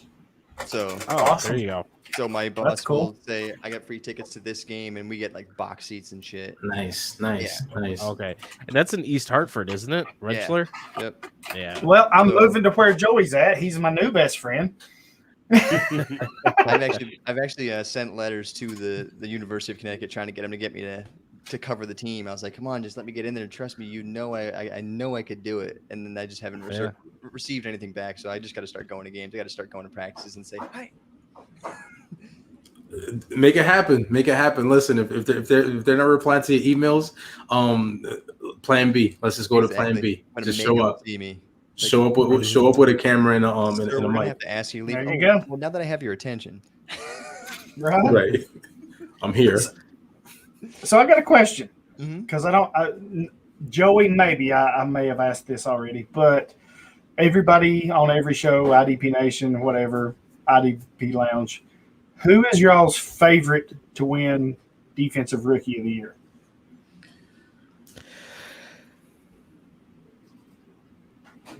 Not everybody at once here. I'm a big offensive guy, so let me just Micah Parsons. Okay. There you go. In Dallas? Parsons. So, and now listen, I was not on him, and I still am not completely convinced he's going to finish the season. I think that there's going to be. I don't know if you guys have been watching Hard Knocks. I've been watching the games. He's been making amazing plays, doing all sorts of stuff on the field. I think he's really going to earn his spot there. My thing is, he's a talker. He is, and I'm not saying a talker in the sense of like just chatting with the guy next to you. They're like the first episode, he's talking back to the coach, like, because they're pulling him out of the game because it's the first it was the Hall of Fame game. He did one series and he's talking back to the coach. There's something about it. I think he landed in the wrong team to manage his personality, and I think they're gonna kind of boost that, and they're gonna allow him to. It's gonna be big with big ego there, and I think it's gonna get him in trouble at some point. But I really like him if he can keep it under wraps, and I think he's gonna be honestly a lock. From just what I've seen so far on the field and what he's been doing. So Hollywood, can I give you two here? I don't like to commit. I don't like to fully commit here. I have an issue with fully committing. So I'm gonna go either with J.C. Horn or Patrick Surtain Jr. or the second. You take one, and I'll take the other. And here's the reason why. I just think that because their fathers played in the league, I mean, they have the blueprint. Obviously, they got to the league. They were able to be high draft picks. So it's just like some of those things where they don't only have the coaching on the team, but they also, go home, text and call their dads and get insight there. So I like both those players. And, a couple of weeks ago, Surtain had a pick 6. And I actually picked them up in one of my IDP leagues. So I was pretty happy about that. So I like one of those 2 players being the front runner for defensive player of the rookie of the year. I was gonna go. If you had to pick one, who would it be? I'll go with Surtain. Awesome. Okay. Surtain. That's who I was because Alabama. I mean, you went to a school that already played the pro style. You went up against the best competition, but so did J.C. Horn. But I mean, South Carolina and Alabama. I mean, I'm just gonna have to give it to Alabama. Roll Tide. Yeah, I was gonna go with Patrick Surtain too, just because I think man, we've seen a lot of edge rushers recently do it. We see edge rushers and shut down corners that kind of get the nod in those, and so I think Parsons could be a do-it-all player, and especially if they're using him like they say they're using him, and he's getting on the edge and he's playing all over the formation, his versatility is definitely going to keep him in that competition. But man, Denver's defense, I like Denver's defense. Sneaky good. And I think if they're Ernest Jones. Come on, John. I like Ernest Jones though. I don't think he'll win defensive rookie of the year, but I like him. Yeah. I mean, yeah. I like Surtain just because I think he's going to fit so well in that defense. I think, with Bradley Chubb and Von Miller rushing, and then, Kyle Draymond Fuller, Jones.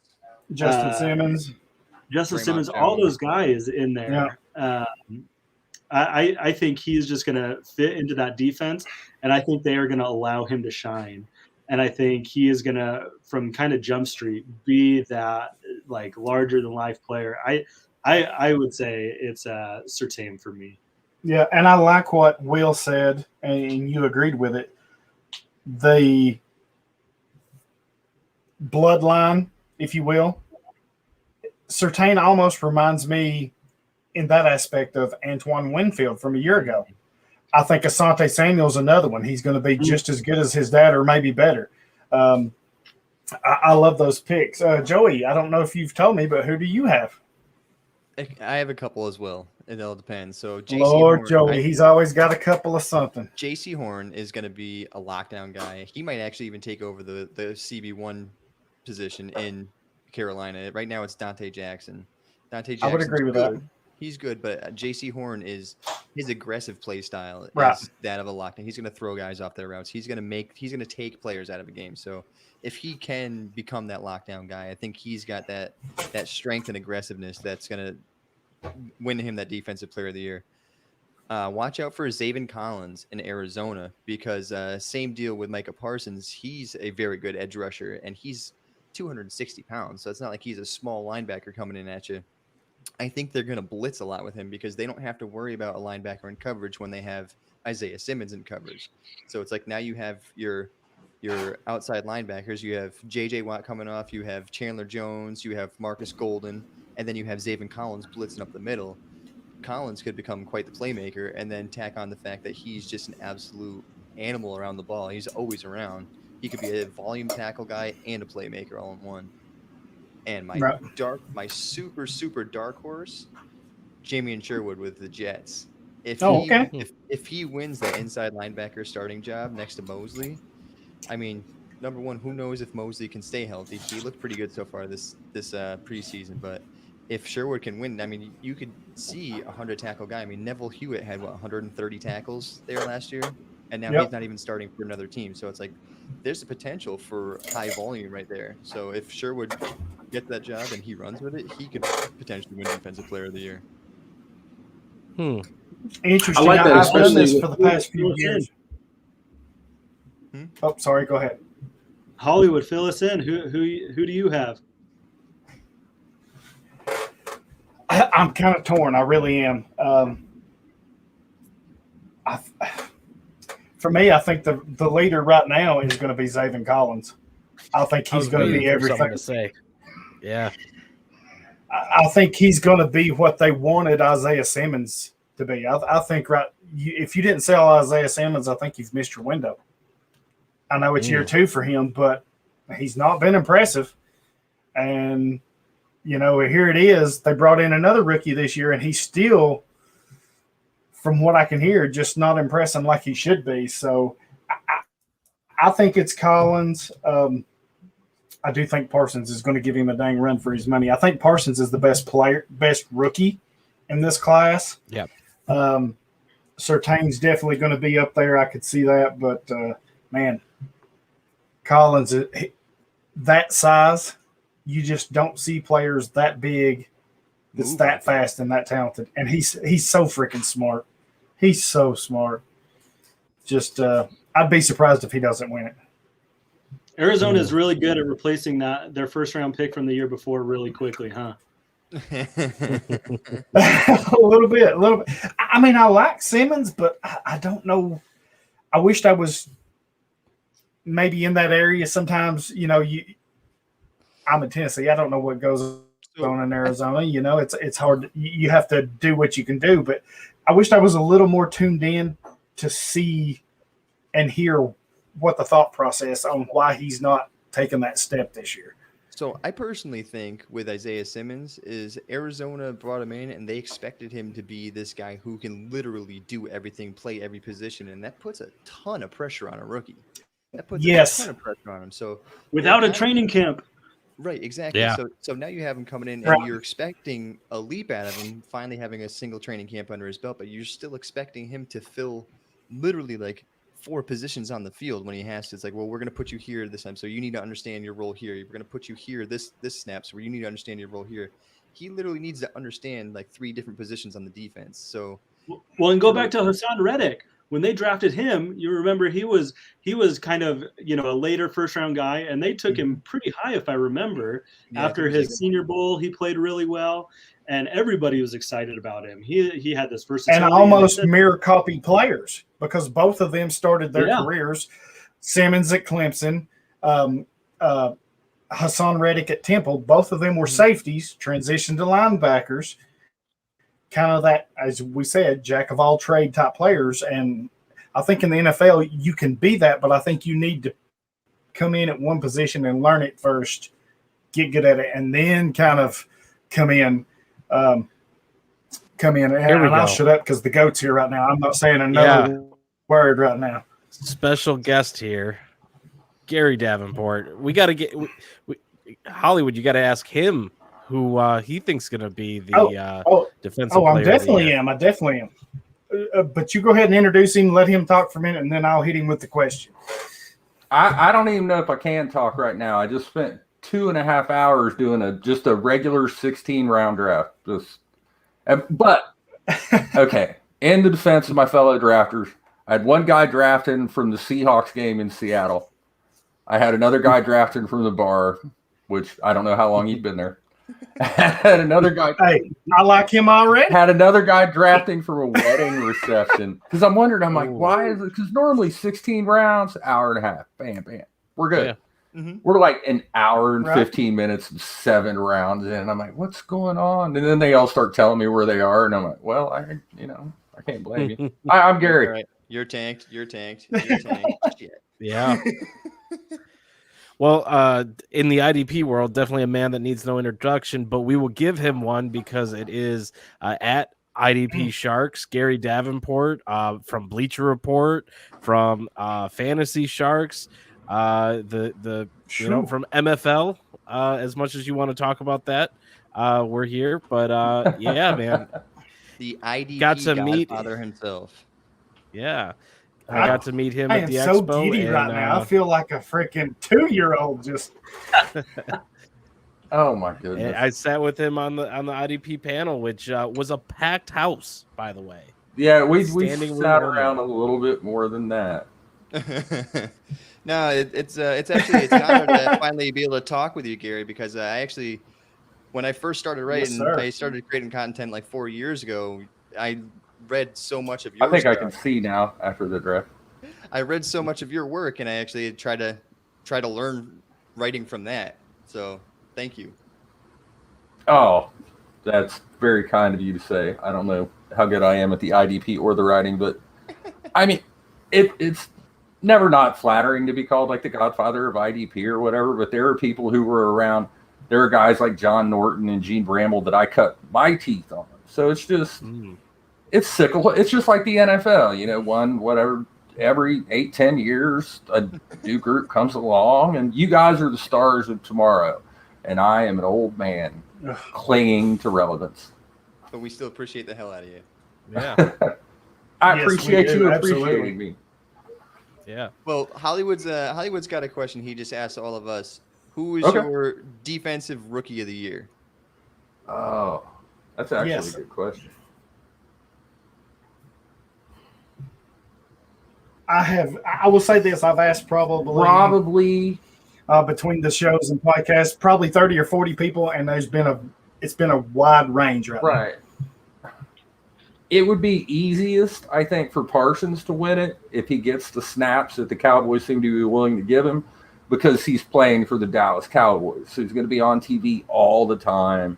And if he's advertised, it's going to be a lot different than playing, like Greg Newsome in Cleveland could be the best rookie cornerback in the league, and he's not going to win Defensive Rookie of the Year. So that would probably be my first guess. I don't know that, we don't have that pass rusher talent. We don't have a Chase Young in this year's class that is just going to run away with things. So, it might be one of them off-ball linebackers. I mean, my heart wants to say Jeremiah Owusu-Koramoah of the Cleveland Browns, because it's special talent in a perfect situation. Ooh, nice. And he's going to be so good. He's a firecracker, man. Oh, I called him the next Darius Leonard in an article already, so there ain't no. I played. Well, again, Darius Leonard was a second-round pick, so Jamin Davis, Micah Parsons, all those guys don't count. To be the next Darius Leonard, you got to be a second-round pick. Okay. You got to be that guy that tumbles a little bit, that guy that falls into that perfect situation. And I'm a Browns fan. I ain't even gonna lie. I wanted JOK at 26. I wasn't mad when they took Newsome because needed secondary help. You can never have too many quality quarterbacks, all that good stuff. Mm-hmm. But when he got back around and I heard a team is traded up to number 52, I'm like, please let it be Cleveland. Please let it be Cleveland. Please let it be Cleveland. Partly because Pittsburgh picked at 53, and I was like, not only can we get him, but we can stop them from getting it. Snake Pittsburgh. Watching Pittsburgh Twitter lose their mind right after that pick that's my draft memory.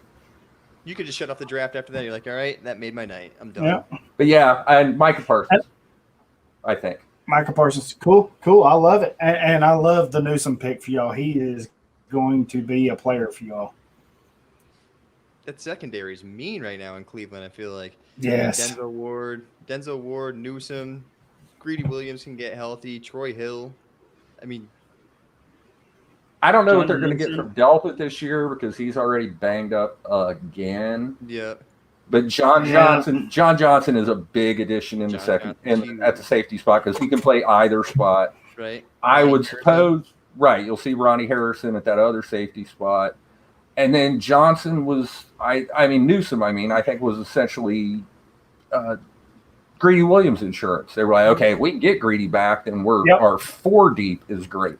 Right. But if we can't get him back, we're still rolling out Denzel Ward, Troy Hill, and Greg Newsome, which is not that on paper. And I know everyone keeps talking up the Cleveland defense on paper. We haven't seen a game yet. And the first game of the season, they got to take on a Kansas City offense that looked like,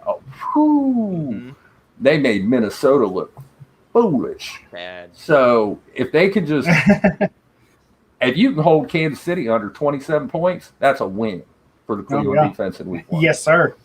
Yeah, I don't think there's going to be many teams that can hold them under that many points. And with Kansas City, you just have to be able to score with them at that point. Yes. Those first couple drives last night was just, okay, so the Chiefs are ready. That's like, great. shit. As a Browns fan, I'm like, well, that's outstanding. Good. Like, oh, What good, did you say the yeah. point spread was? Get better. which I know Kansas City was without their 2 tackles last year in the Super Bowl, but Tampa Bay kind of showed you the blueprint of how you beat Kansas City, right? Well, that line has looked better. Now they're starting 3 rookies on that offensive line. They got the kid at right tackle who knocked Remmers off. They got Niang's not technically a rookie, but he's never played an NFL game because he opted out last year. And then and one of them's a 6th round pick. And yes, Trey Smith from Tennessee. Right. And if they've got those guys, and not only that, but they have the guys that they kind of figured were going to start. The veterans are still sitting behind them. So I think that Kansas City line is going to be more like the line we were used to seeing. I mean, everyone talks about how bad Mahomes looked in that Super Bowl, but that line at that point had lost essentially everyone. Right. So. Yeah, the Trey Smith from Tennessee, there's no way he should have fell to the 6th round. It was all medical because of the blood clot history that he had. But I'm telling you, talent-wise, he's a first-round talent, and he is going to bulldoze some people out there. He's fixing to start for the 2-time defending AFC champions. He must be okay. Yep. Yeah, he is the real deal, I'm telling you. I don't think Andy Reid starts guys because he's like, well, he has a nice personality and had a really firm handshake, and I feel good about him. So left tackle. Yeah, Andy Reid doesn't really seem to really care too much about that. He's going to play who he wants to play. Can we talk about how in a 12-team IDP, 12 teams, IDP only can start up to 5 linebackers? Mm-hmm. I got Drew Tranquil as my 9th linebacker. There's like 70-something linebackers off the board, and Drew Tranquil is still available. How is that a thing in IDP leagues?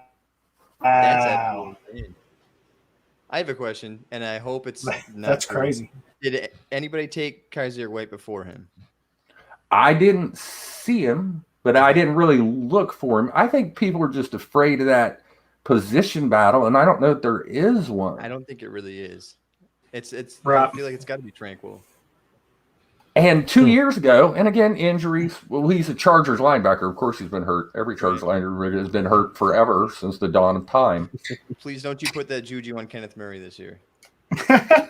Please don't do it. It's not me. Please don't. Maybe the move to LA will change things somewhat. But my co-host on the Individual Defensive podcast always gives me crap because he's like, "Why do you say that every Chargers linebacker always gets hurt?" And I'm like, "Because every Chargers linebacker always gets hurt." I think that's what happened. I think that's what keeps happening to Derwin James is that the universe knows that he's really a linebacker and just whammies him. Oh wait, you are still their best linebacker. Sorry, get down. Oh, I'm getting Logan Wilson so late in some drafts that I'm just.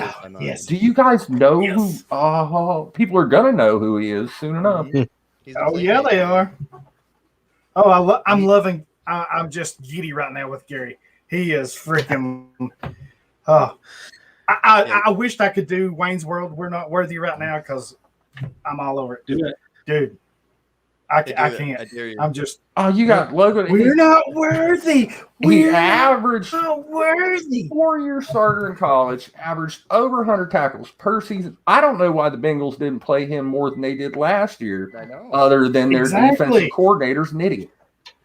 And now he did play last year. He played well. He played well in limited snaps. It's like now he's got that dot, which means the snaps ain't going to be limited. The Bengals defense going to be on the field just a second. Talk to me. Oh my! I have so many shares of Christian Kirksey this year. I think I'm gonna have a heart attack because I know it's gonna go bad.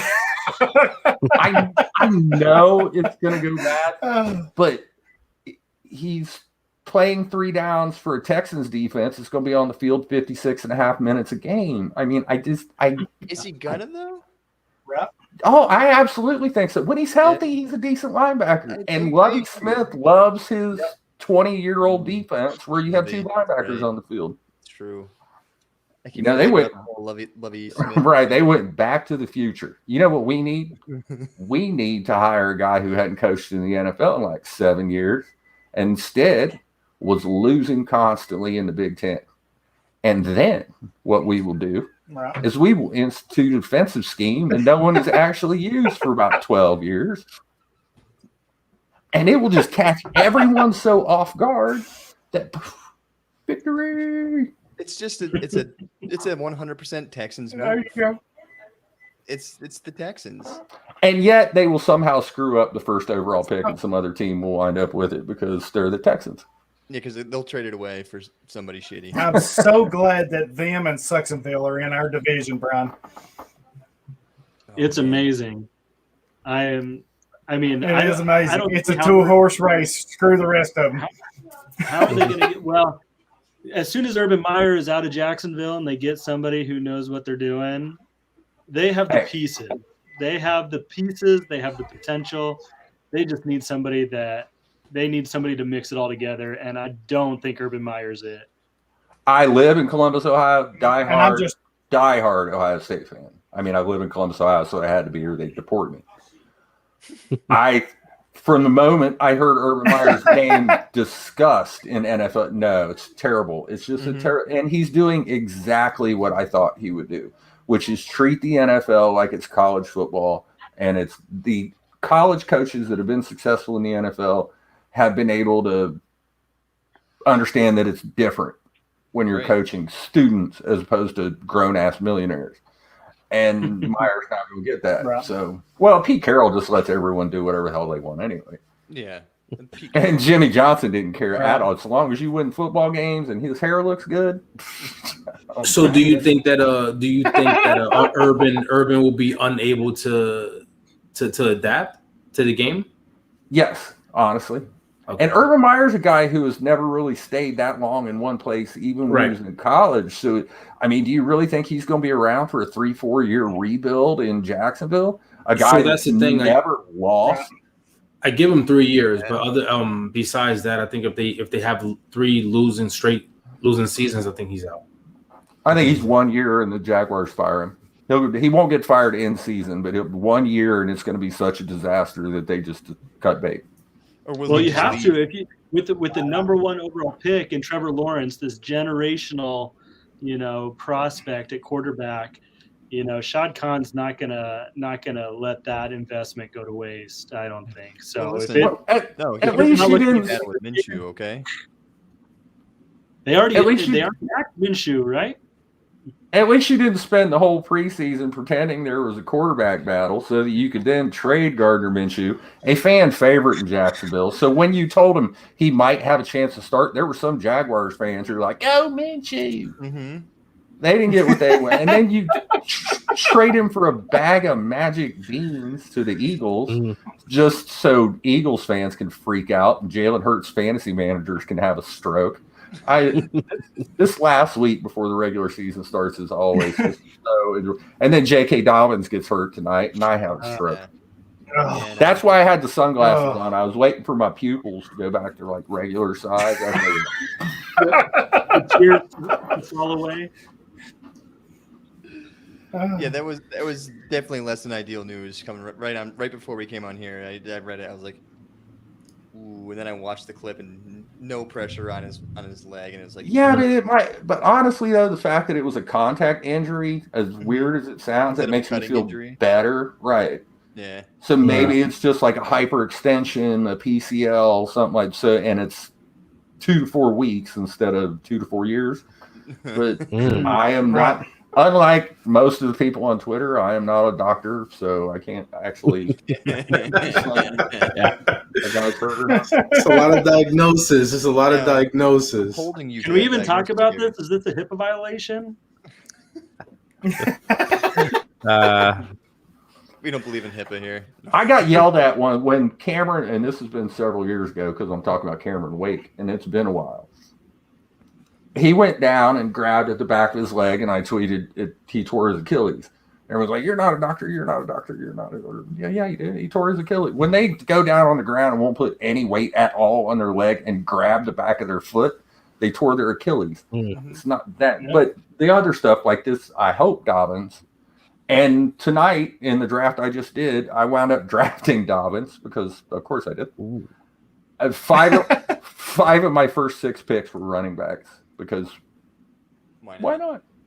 Why not? Yeah. Well, I got Chubb and Saquon Barkley at the turn at 112 and 2.1. So I'm all right. Sweet. Okay, first of all, who are these people in this league? Because this sounds made up. At this point, this sounds made up. I'm telling. In PPR, though, Kareem Hunt is going to take all Chubb's value, which of one of those 5 running backs I drafted in the first 6 rounds was Kareem Hunt. So I backed up Chubb. Mm-hmm. And Barkley, everyone's afraid he's going to get hurt. I got Dobbins at 6.1, which honestly, I have, I think, 1 or 2 more drafts. And by tomorrow, I may have wasted that pick. But with the first pick in the 6th round. Yeah, that's not bad. And Gus Edwards went later that same round. So, and that's going to be what's interesting to see is where that goes. No, these were actually, now I can't say, there are people in that draft that I have been in umpteen leagues with that I know their stuff. There were some other people that are first time. There was nothing in the draft to make me think they didn't know what they were doing. I just went crazy on running backs early because I'm looking and I got, like I said, I got Chubb and Barkley, and then I took Josh Jacobs and Mike Evans on the 3-4 turn. And then I came back on the 5-6 turn and took Hunt and J.K. Dobbins. Now, my wide receivers are hot garbage. But that's my wide receivers are always hot garbage. Okay. That's because if not, I mean, if you were going to tell me like you had Hopkins and Diggs, and I'm like, okay, there's collusion. There's some collusion going on there. But okay, that's fine. You gave a little on the wide receiver to get the running backs. Okay, cool. You draft with me, you don't have to worry about me sniping you at wide receiver because I'm like running back. Okay, got you. Okay, that makes sense. I can say that I'm ask. Okay, please do. Oh, I was just gonna say that I've been doing this here now for 5 years, Joe, and we see that. I at least see that my leagues expand every year. Like I got to be in like 20 something leagues at this point. I want to know for a man that's been doing this for, I don't know how close to, what did you say? Close to 20 years? No, about 15 years now. 15 years. How many leagues are you in? I don't know exactly.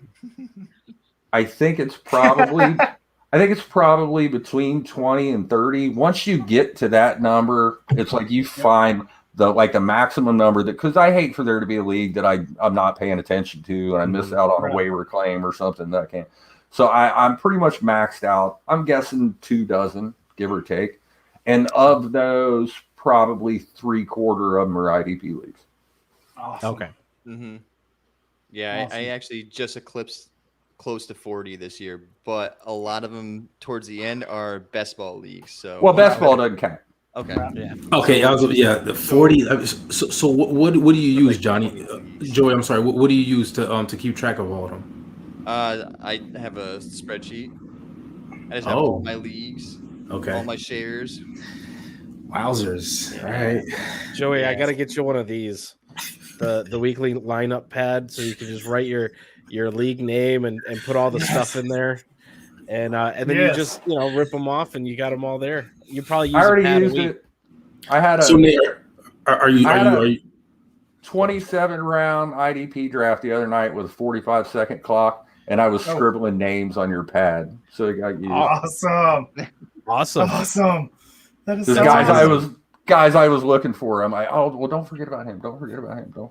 Because you don't have any time. And when you got 45 seconds, and this is a league where you had to start 2 quarterbacks, 2 tight ends, 2 team defenses, and the team defenses score a ridiculous amount of points. And I just, all those balls in there, I wrote down a few linebackers. I'm like, okay, I want Blake Martinez. I'm trying to think of names that might fly a little under the radar. Like Miles Jack, who I got, I thought in a spot of value. But yes, your pad has been used by a grizzled fantasy veteran. Awesome. I'll take that. I'm gonna cut that clip up and use it to market these pads. That Gary Davenport's using them. But Will, you were gonna ask me something, I think. Yeah, so I was gonna ask, like, so with that pad, with the 40 leagues, are you sticking that on your monitors, to the desk? Like, where do they go afterwards? Because that's a lot of sheets to be used. Like, what are you doing after that? Oh shit! That's like a post-it on steroids. I just want to know after you're done, what do you do with them? Let's just say he saved a lot of money on toilet paper. Okay. Oh, that's Okay. awesome. Okay. This is a lot. It's just a lot. Okay. Yeah, I set up a spreadsheet when it's mostly just seeing like how many shares I have of guys and then their bye weeks next to it. So I know when I need to adjust my lineups. It just makes it easier for me to say, hey, and you have him in this many leagues, check it out. And it's still confusing as shit for me, but most of them are on Sleeper.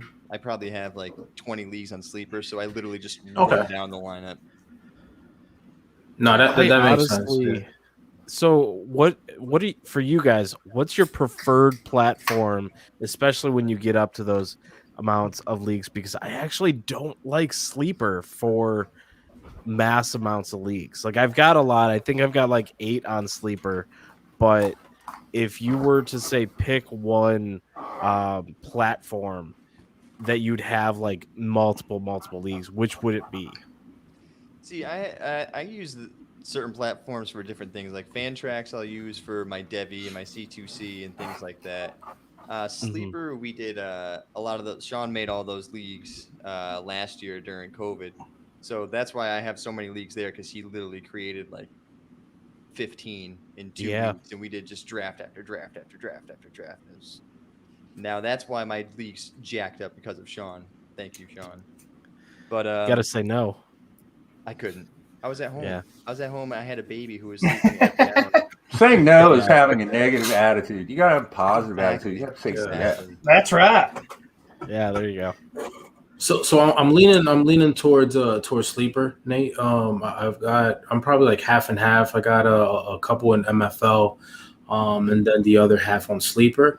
But I do think that Sleeper is going to make a lot of changes in season with their apps and with the app, and also like a lot of updates. So I could give you a better answer at the end of the season and see where it goes and see how I like it.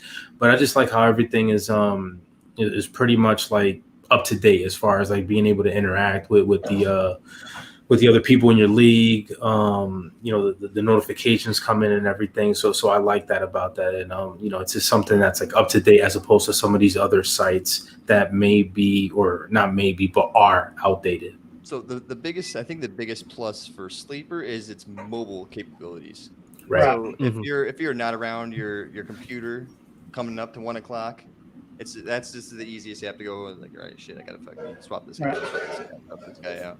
But honestly, once you've played all the other formats, all the other places, like, you learn how to navigate through them so quickly that it doesn't really matter anymore. It all depends how much you use a thing. So if you use MFL more than you use Sleeper, you're gonna know how to navigate through MFL much more than Sleeper. Same with Fantrax and same with Yahoo. It's like I used the first one I ever used was Yahoo, and when I started playing MFL, I was like, what the fuck is going on? I'm so lost here.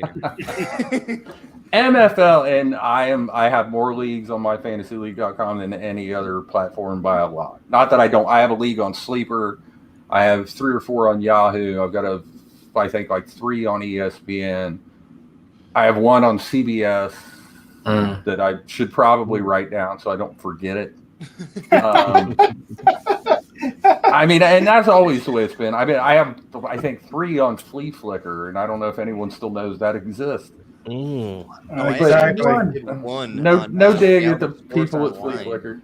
RSO. Has anybody ever tried that one yet? A lot of it's just familiarity with the platform. Yeah. People always tell me MFL is so hard to navigate, not once you're used to it. Right. And if you're like, everything has its ups and downs. From the commissioner end, there isn't a platform that will give you more versatility and more things that you can do than My Fantasy League. And so it's trade-offs, and every league has to find the one that works best for them. And I'm not going to say, I love MFL, but I'm not going to say that's the best for every league. Right. And I'm not going to say that things aren't going to, I'm not going to say the MFL platform is going to change next year, but there will be some changes on the IDP side, if I have anything to say about it. Yes. Yeah. Would you have all to say about it, don't you?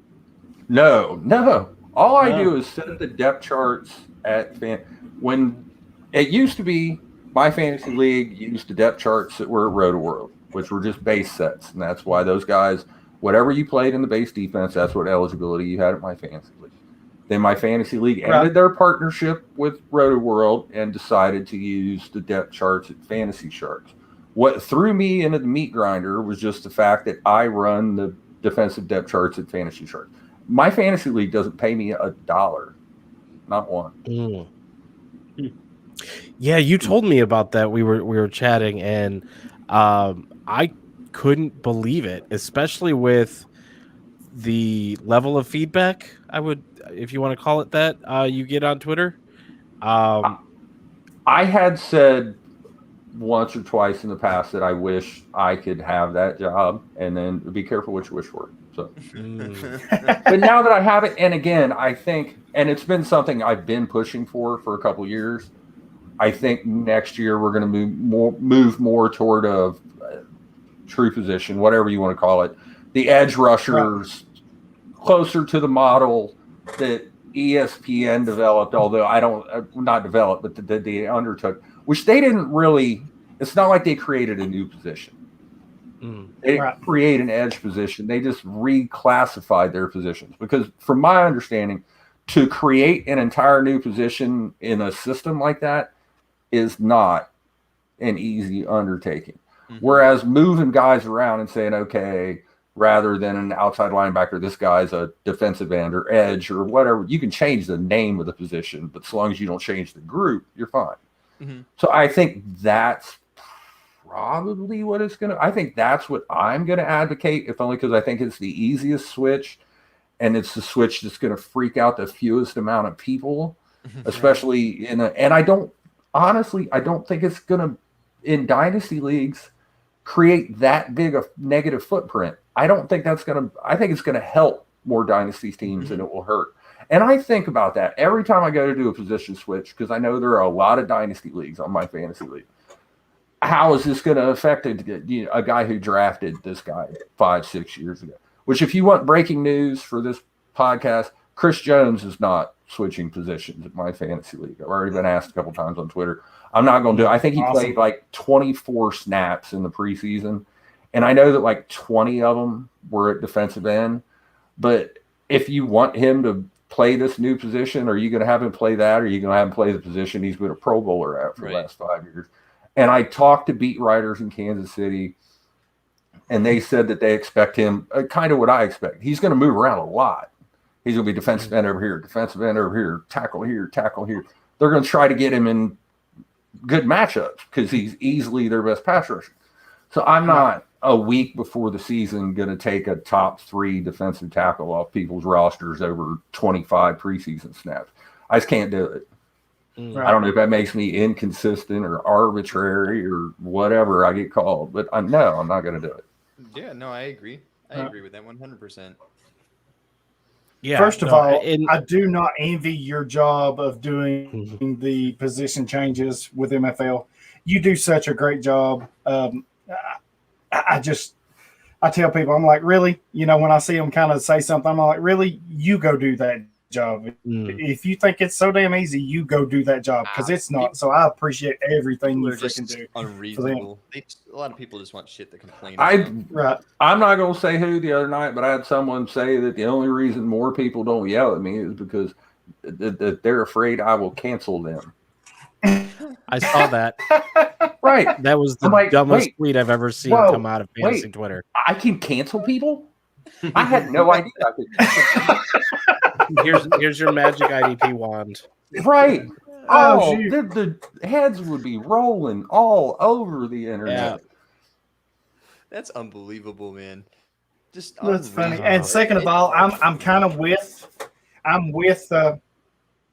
sorry, Joey. I'm kind of with Gary. Most of my leagues are on MFL too. I think I probably play probably 80%. And I do have a mixed variety. I have some fan tracks only because of the campus side, because I do the campus to Canton stuff. I do some flea flicker. I have a couple on Yahoo. I think I've got one with Gary actually coming up, and our buddy Sean is in it too. Yeah,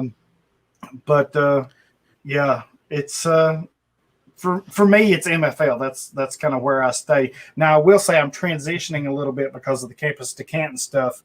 I just enjoy that full control of having players from college. So I know a lot of people's come at me because they know I'm kind of, I don't want to say tight with MFL, but they know I talk to them a little bit. And I've asked the question, will you all ever do Devi or campus to Canton stuff? Because that's a niche. There's a lot of people loves that stuff. And right now it's, it's something they've thought of. It's something they've discussed, but it's more of it's a monetary issue because that's a big undertaking to pay for those stats. Nate could probably allow for that. Yeah, it's, and when you're thinking of paying for those stats and then you got to pay for people. A lot of the people that get pissed off at my fantasy league don't realize that my fantasy league is not like ESPN and Yahoo, and they don't have a bajillion dollars behind it. Those guys, there's not a lot of they're putting most of their money into the servers that don't crash while you're doing your live draft. Oh, that's expensive. Exactly. That is expensive. Yes, it is. Yeah. And I didn't, when I was talking to him, because I asked the question, because I was curious, and not to go too in depth to it, but I didn't realize the price tag for paying these stat providers. Oh, so it's astronomical. I didn't realize what it was. So I, as part of IDP Guys, I talked to Sports Radar, which is the stat provider for Yahoo, ESPN, pretty much. Anytime that we've had an issue in the past where it was like whatever players didn't update correctly and we get mad at Sleeper or Yahoo or whatever, it comes from Sports Radar because they're the ones that deliver the stats, deliver all the information. I talked to the guy and he was willing to come down to $50,000 a year to help us out. Whew. Oh, I have no doubt. Man, that was the cut rate deal. Yeah, it's expensive for a stat provider. Yeah, that's expensive. So, like I said, a lot of people want, and I told the MFL, I was like, hey, if you could find a way to do this, it's there. I mean, there's an opportunity for you to capitalize and make a big monetary gain. And he's like, me and him talked for months, and he's like, it's just a monetary thing because it's so expensive for the stat provider. And then you got to think of adding new help on the site to control the college side of it. So I get it. I mean, adding a jillion new players to the database. I love the Devi leagues have become so much more popular. My man Scott Fish was in on Devi league. He's like the Galileo of Devi league. He's like, college players revolve around the NFL and not the other way around. And we're like, shut up. Yep. Now, 10, 12 years later, everyone's like, hey, man, I'm in this Devi league. I'm going to draft this guy in 8th grade. 8th grade.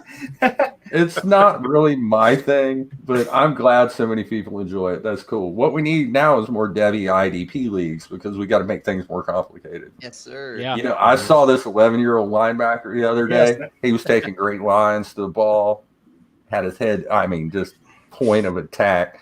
Plus, he's like 6.5 foot tall, even though he's only 12 years old. So I'm going to draft him. Yeah. No, I'd be drafting my nephew. He just started Pee Wee as a linebacker.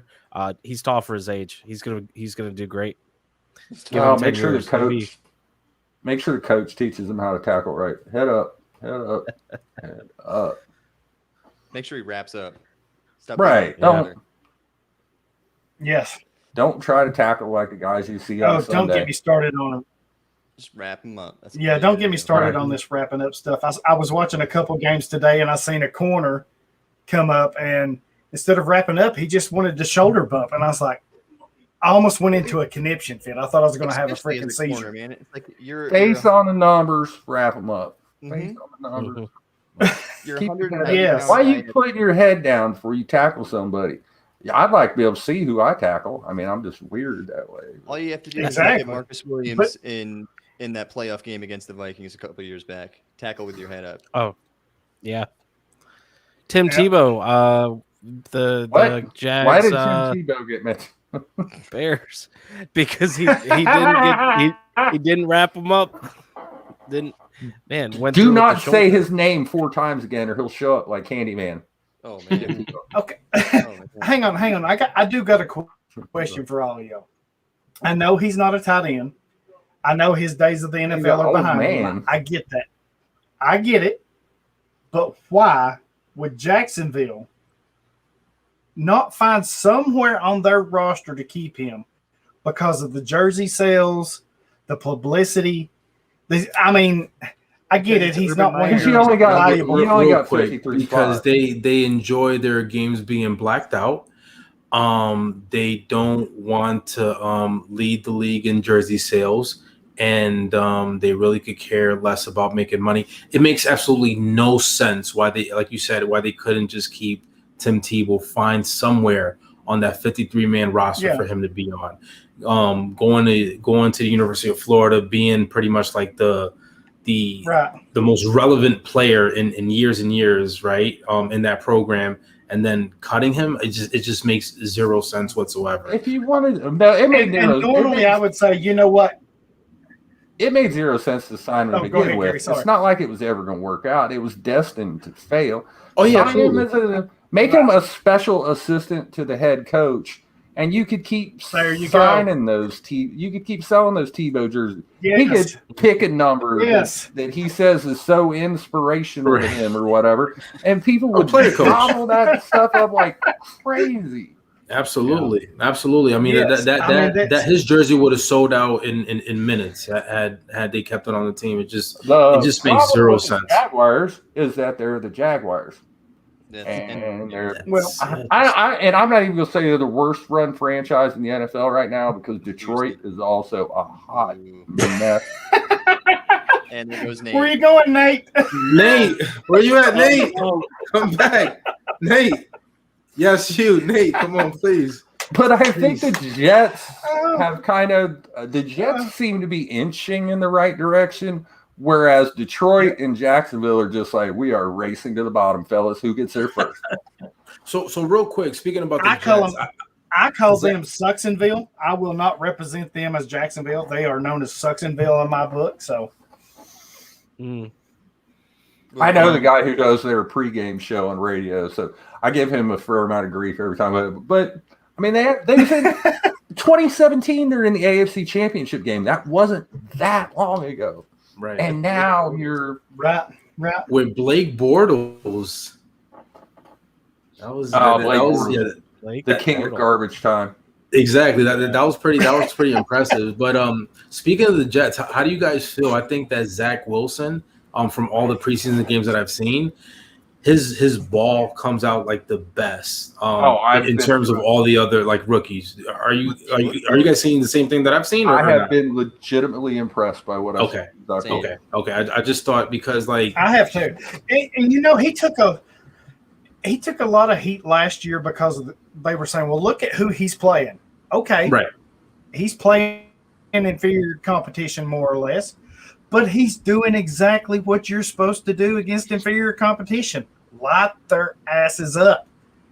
And it's translating now. I'm all in on him. Corey Davis went up my draft board. Yeah.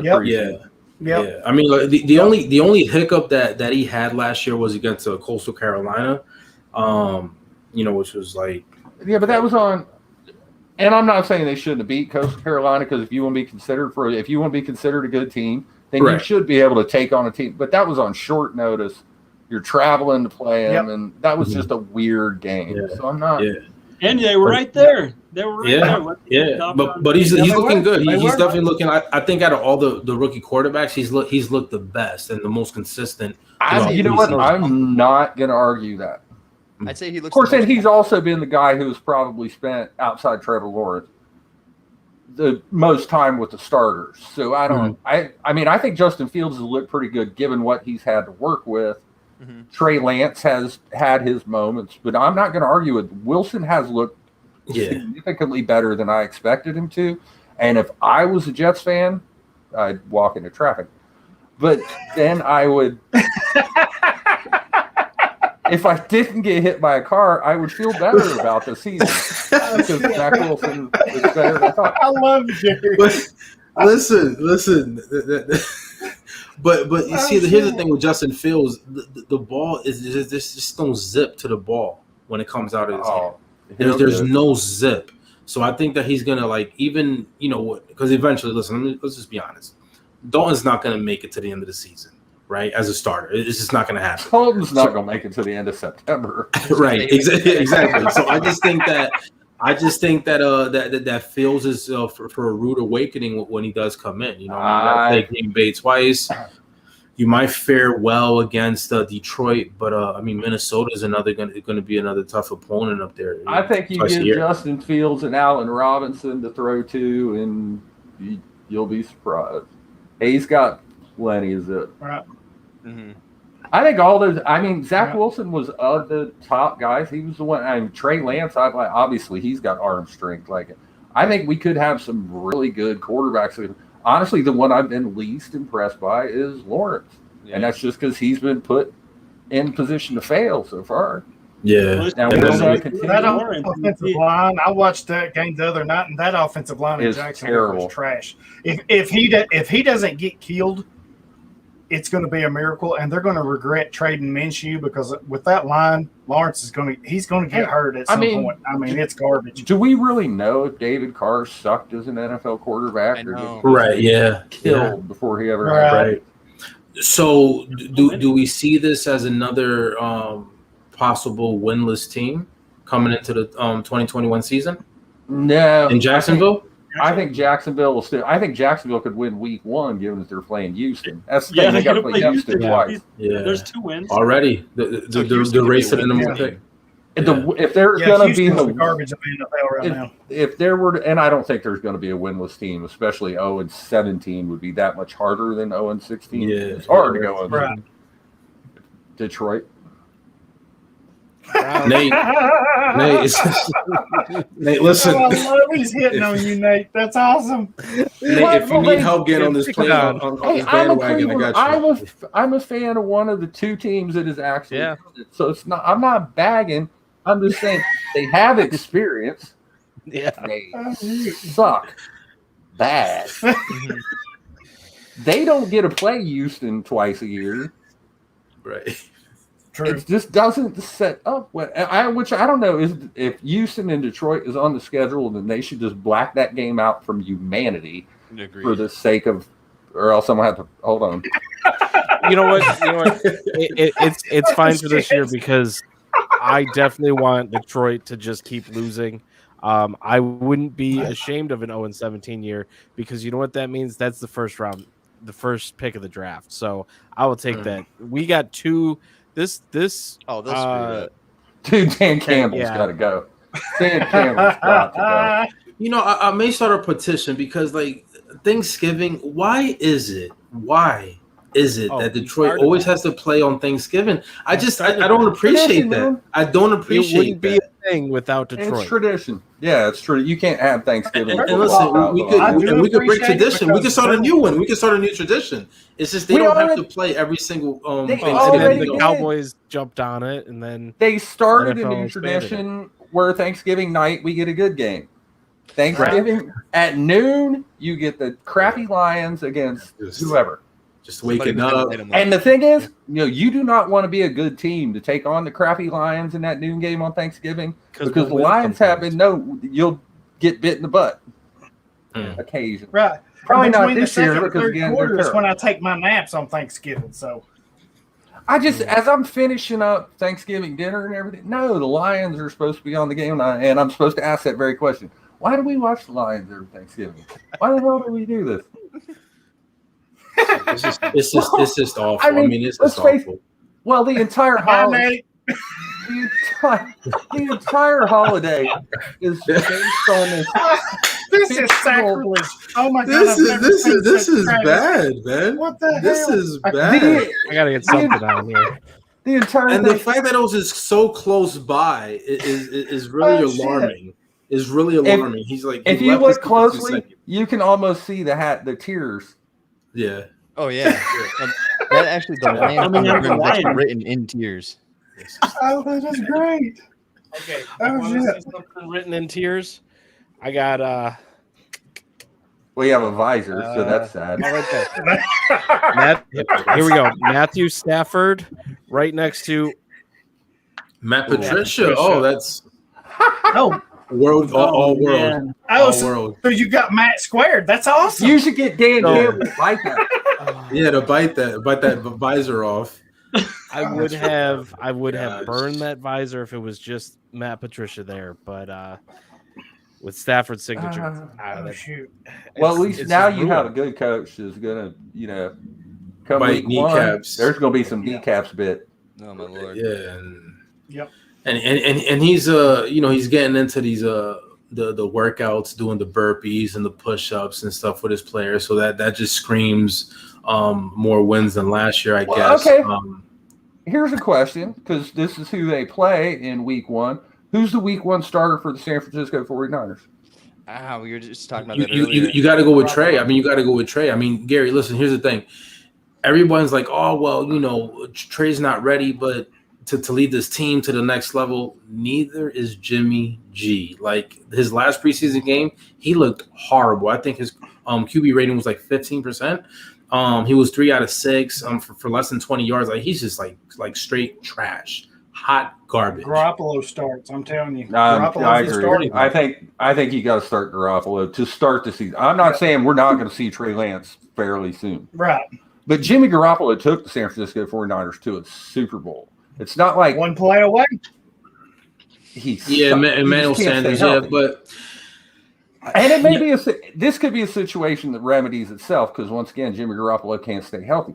Mhm. I'm not saying Right. Trey Lance hasn't looked decent, but if you put on some level, rolling him out there against just saying to hell with it because you get that first start against the Lions and you figure, how could we possibly lose that game? If you do lose that game in the Lions and you start Trey Lance, Kyle Shanahan will never hear the end of it. So I think he's going to go with Garoppolo, get the season off on the right foot. And then I'm guessing right around mid-season Halloween, depending on how the team's doing. I mean, if the Niners are 7-1 at Halloween, it's going to be Garoppolo. Right. But it's all gonna matter he's on whether- a short leash. It's all going to matter what they go It's into. the week easier six to move bye. ahead than it is to go backwards. As they everyone's really- freaking – I have a ton of Jalen Hurts shares in fantasy football.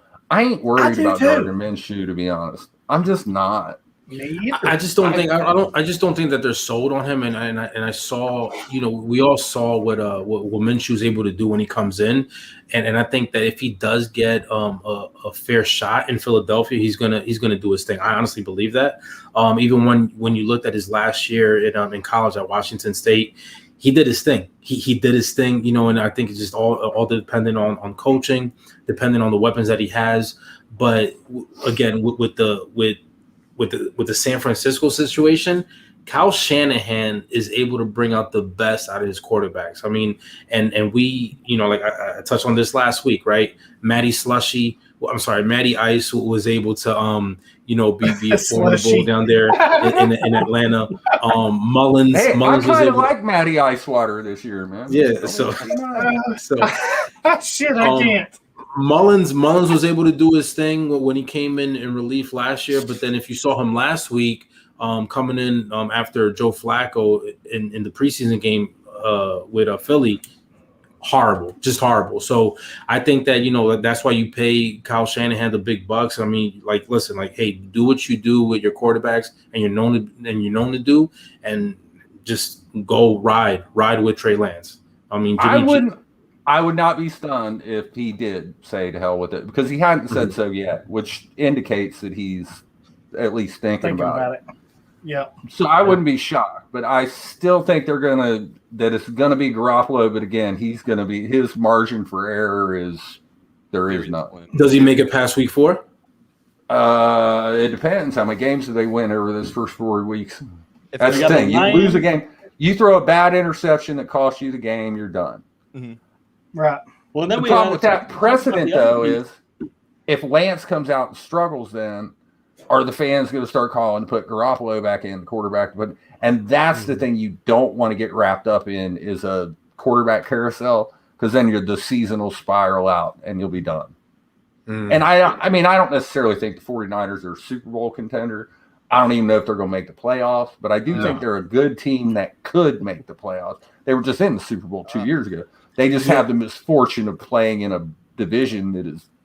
Right. But also keep this in mind that they lost their defensive coordinator to the Jets, right? So I think that had a big deal as well. It's not like they were just like an offensive juggernaut. Their defense also played into them making it to the playoffs. I think with the departure of Suda to the Jets and Jimmy Garoppolo there, he's just not the player. I highly doubt they're going to make the playoffs. I really do. But the 49ers I'm not. If I had to pick yes or no on the playoffs, I'd say no. But the 49ers still have virtually the same personnel on defense that they had minus Richard Sherman going into 2019. It's not really that different. And I understand they don't have DeForest Buckner, but they have Kinlaw now in his second year. They have D Ford, who apparently is healthy again, coming back in. For some odd reason, they weren't expecting him to even play much this year, but now apparently he looks healthy. So if you can have D Ford healthy, you have Nick Bosa back. You have Eric Armstead now. He's going to probably produce again because he played his best ball with Nick Bosa there. Kinlaw, second year. Hopefully he can make a leap. And you have Fred Warner, Dre Greenlaw, man, in there. You have in the safeties. Greenlaw, undervalued. What's that? I said Greenlaw, undervalued. Yeah. So hopefully, Hufanga, hopefully he can come in and play a little bit because apparently he's been lighting up the preseason. And Tart and Jimmy Ward both can't stay healthy. So bring in some new blood there. And D'Amico Ryans has been playing a little more deep safety, and Hufanga can play the box a little bit, so that'll help out in the linebacker situation. Who's they signed a veteran safety, an old guy. Which one was it? Tavon Wilson. Oh, no. No, somebody else. The dude from Baltimore. Jefferson. Freaking. Justin Yes, Jefferson. Tony Jefferson. Oh, yeah. Yes. Again, the safety position was a problem. Mm-hmm. Their linebackers, I think, you're solid. Fred Warner is one of the most underrated linebackers in the NFL, and Dre Greenlaw is getting his chance now. I don't know why they ever traded for Quan Alexander to begin with. It made no sense. It's so much of it's going to head on. Do you get Nick Bosa back at Nick Bosa level? Right. And honestly, I think they should have made more of an effort to retain Kerry Hyder. Yeah, he played great last year. I do too. Yeah, he did. So and he's versatile. I mean, he can play wherever you want him to play. Yeah. And he's not great, but that versatility, I think it's going to do the Seahawks a lot of good this year. I think he's got a little IDP sleeper potential on him.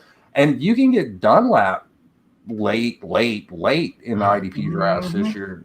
And he's not going to be a top 10 guy, but he could be a top 15 if everything breaks the right way. All right. I would love to sit and chat a little longer, but my daughter's going to be up in about 6 hours. So I'm going to say, Nate, nice to see you again. Hollywood, I'll see you next week. Will, it was great seeing you again. Yes, sir, bro. Nice to meet you. And Gary, it's a pleasure meeting you, man. Pleasure's all mine. Later, guys. Yeah. Have a good one, man. Yeah. All right. So probably, we're getting here at 11:30. Probably one of our longer shows. But I mean, Gary came on, and we had to, talk it up with you there. And I so ruined everything as I usually do. No, you're. Oh, you're fine, man. You are. Yes, you are. It's been great conversation. So, but let's just do a real quick round the room where people can find you. Wrap up and go on. Gary, so just a quick spiel. I mean, you really don't need an introduction or an outro, but go for it. Where can people find you? I'm not who you were. Honestly, just follow me on Twitter at IDP Sharks, and you'll find all the stuff that I write and all the places that I write stuff at. It's not. That's it. At IDP Sharks. Simple. Easy. There you go. Slow. Let's get out of here. Oh my God, right, I Brian. love Gary. He's my hero. Thanks for having me on. It was a lot of fun. You can find all my stuff at IDP Guys. Talk to me on Twitter at Fantasy Outlaw. I love talking about all this stuff. It was fun. Gotcha. Go for it, Will. IDP Guys, looking forward to them doing a weekly show. That's soon to come on IDP Guys, so that's going to be great. for NFL. We're going to do some NFL betting, some just talking around the league, DFS, doing some college betting and DFS stuff with Campus to Canton. Also doing some stuff for Football Absurdity. There's actually going to be a show on Twitch on Thursdays that I'm going to be talking some DFS and some betting stuff, and then also the Viper Network. So, going to pretty much spreading myself thin around, but definitely excited for the season, looking for great things that happen. And then, as always, just find my biased opinions on Twitter at biasedopinions_. Nice. Nice. All right, Hollywood. I like that. Of course, IDP Guys is where I write, rank, all that good stuff. Follow me on IDP Nation. Gary, would love to have you on there. One quick thing, I do a Daily IDP Grind podcast, which is dedicated basically to the college scene, and just want to hit it real quick. We have 4 players currently that we have interviewed that's in the NFL. We have Bryce Huff, who was our first ever interview, defensive end for the Jets. We've got Cam Gill, who is a Super Bowl champion rookie with the Tampa Bay Bucks. We have Shamar Jean-Charles, who was interviewed who was drafted by the Green Bay Packers, and Caleb Johnson, linebacker for the Bears right now. I hope he makes the roster. He's doing some good things. So if you're into college, check that out. But as I said, IDP Nation, Gary, anytime you want to come on, man, open invite, brother. Appreciate it. Awesome. All right, everyone. This has been the IDP Lounge. We will be back next week, same day, Saturday at 9, and look forward to the next round of guests that we got. Make sure you are following IDP Guys on Twitter, on all the socials, essentially, and contact us to join our Best Ball Extravaganza. Winner gets a $1,000 mystery box full of NFL signed merchandise. It could be, your favorite player, your favorite team. It's going to be a great a prize, and it's a cool platform. Coming into Fantrax, all you got to do is fill out a roster DFS format, $500 budget, and it includes edge rushers and all the cool things that we like to throw in there as IDP people, and very good values. I mean, it's a very balanced scoring.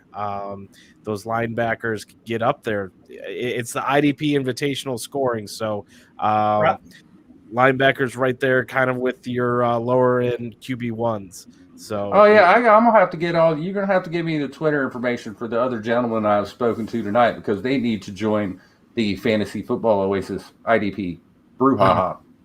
Yeah, get into the brouhaha. You want to do a little one and done IDP benefit charity, play for a trophy and a little bit of cash? Sure, hit me up. I can hook it up.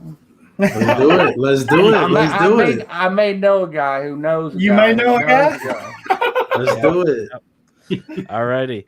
Well, with that, thank you all for joining us this week, and look forward to next week. Everyone, make sure you come back. All right. Yes, see you next Gary, week. thank you so much for joining us. Pleasure's mine, man.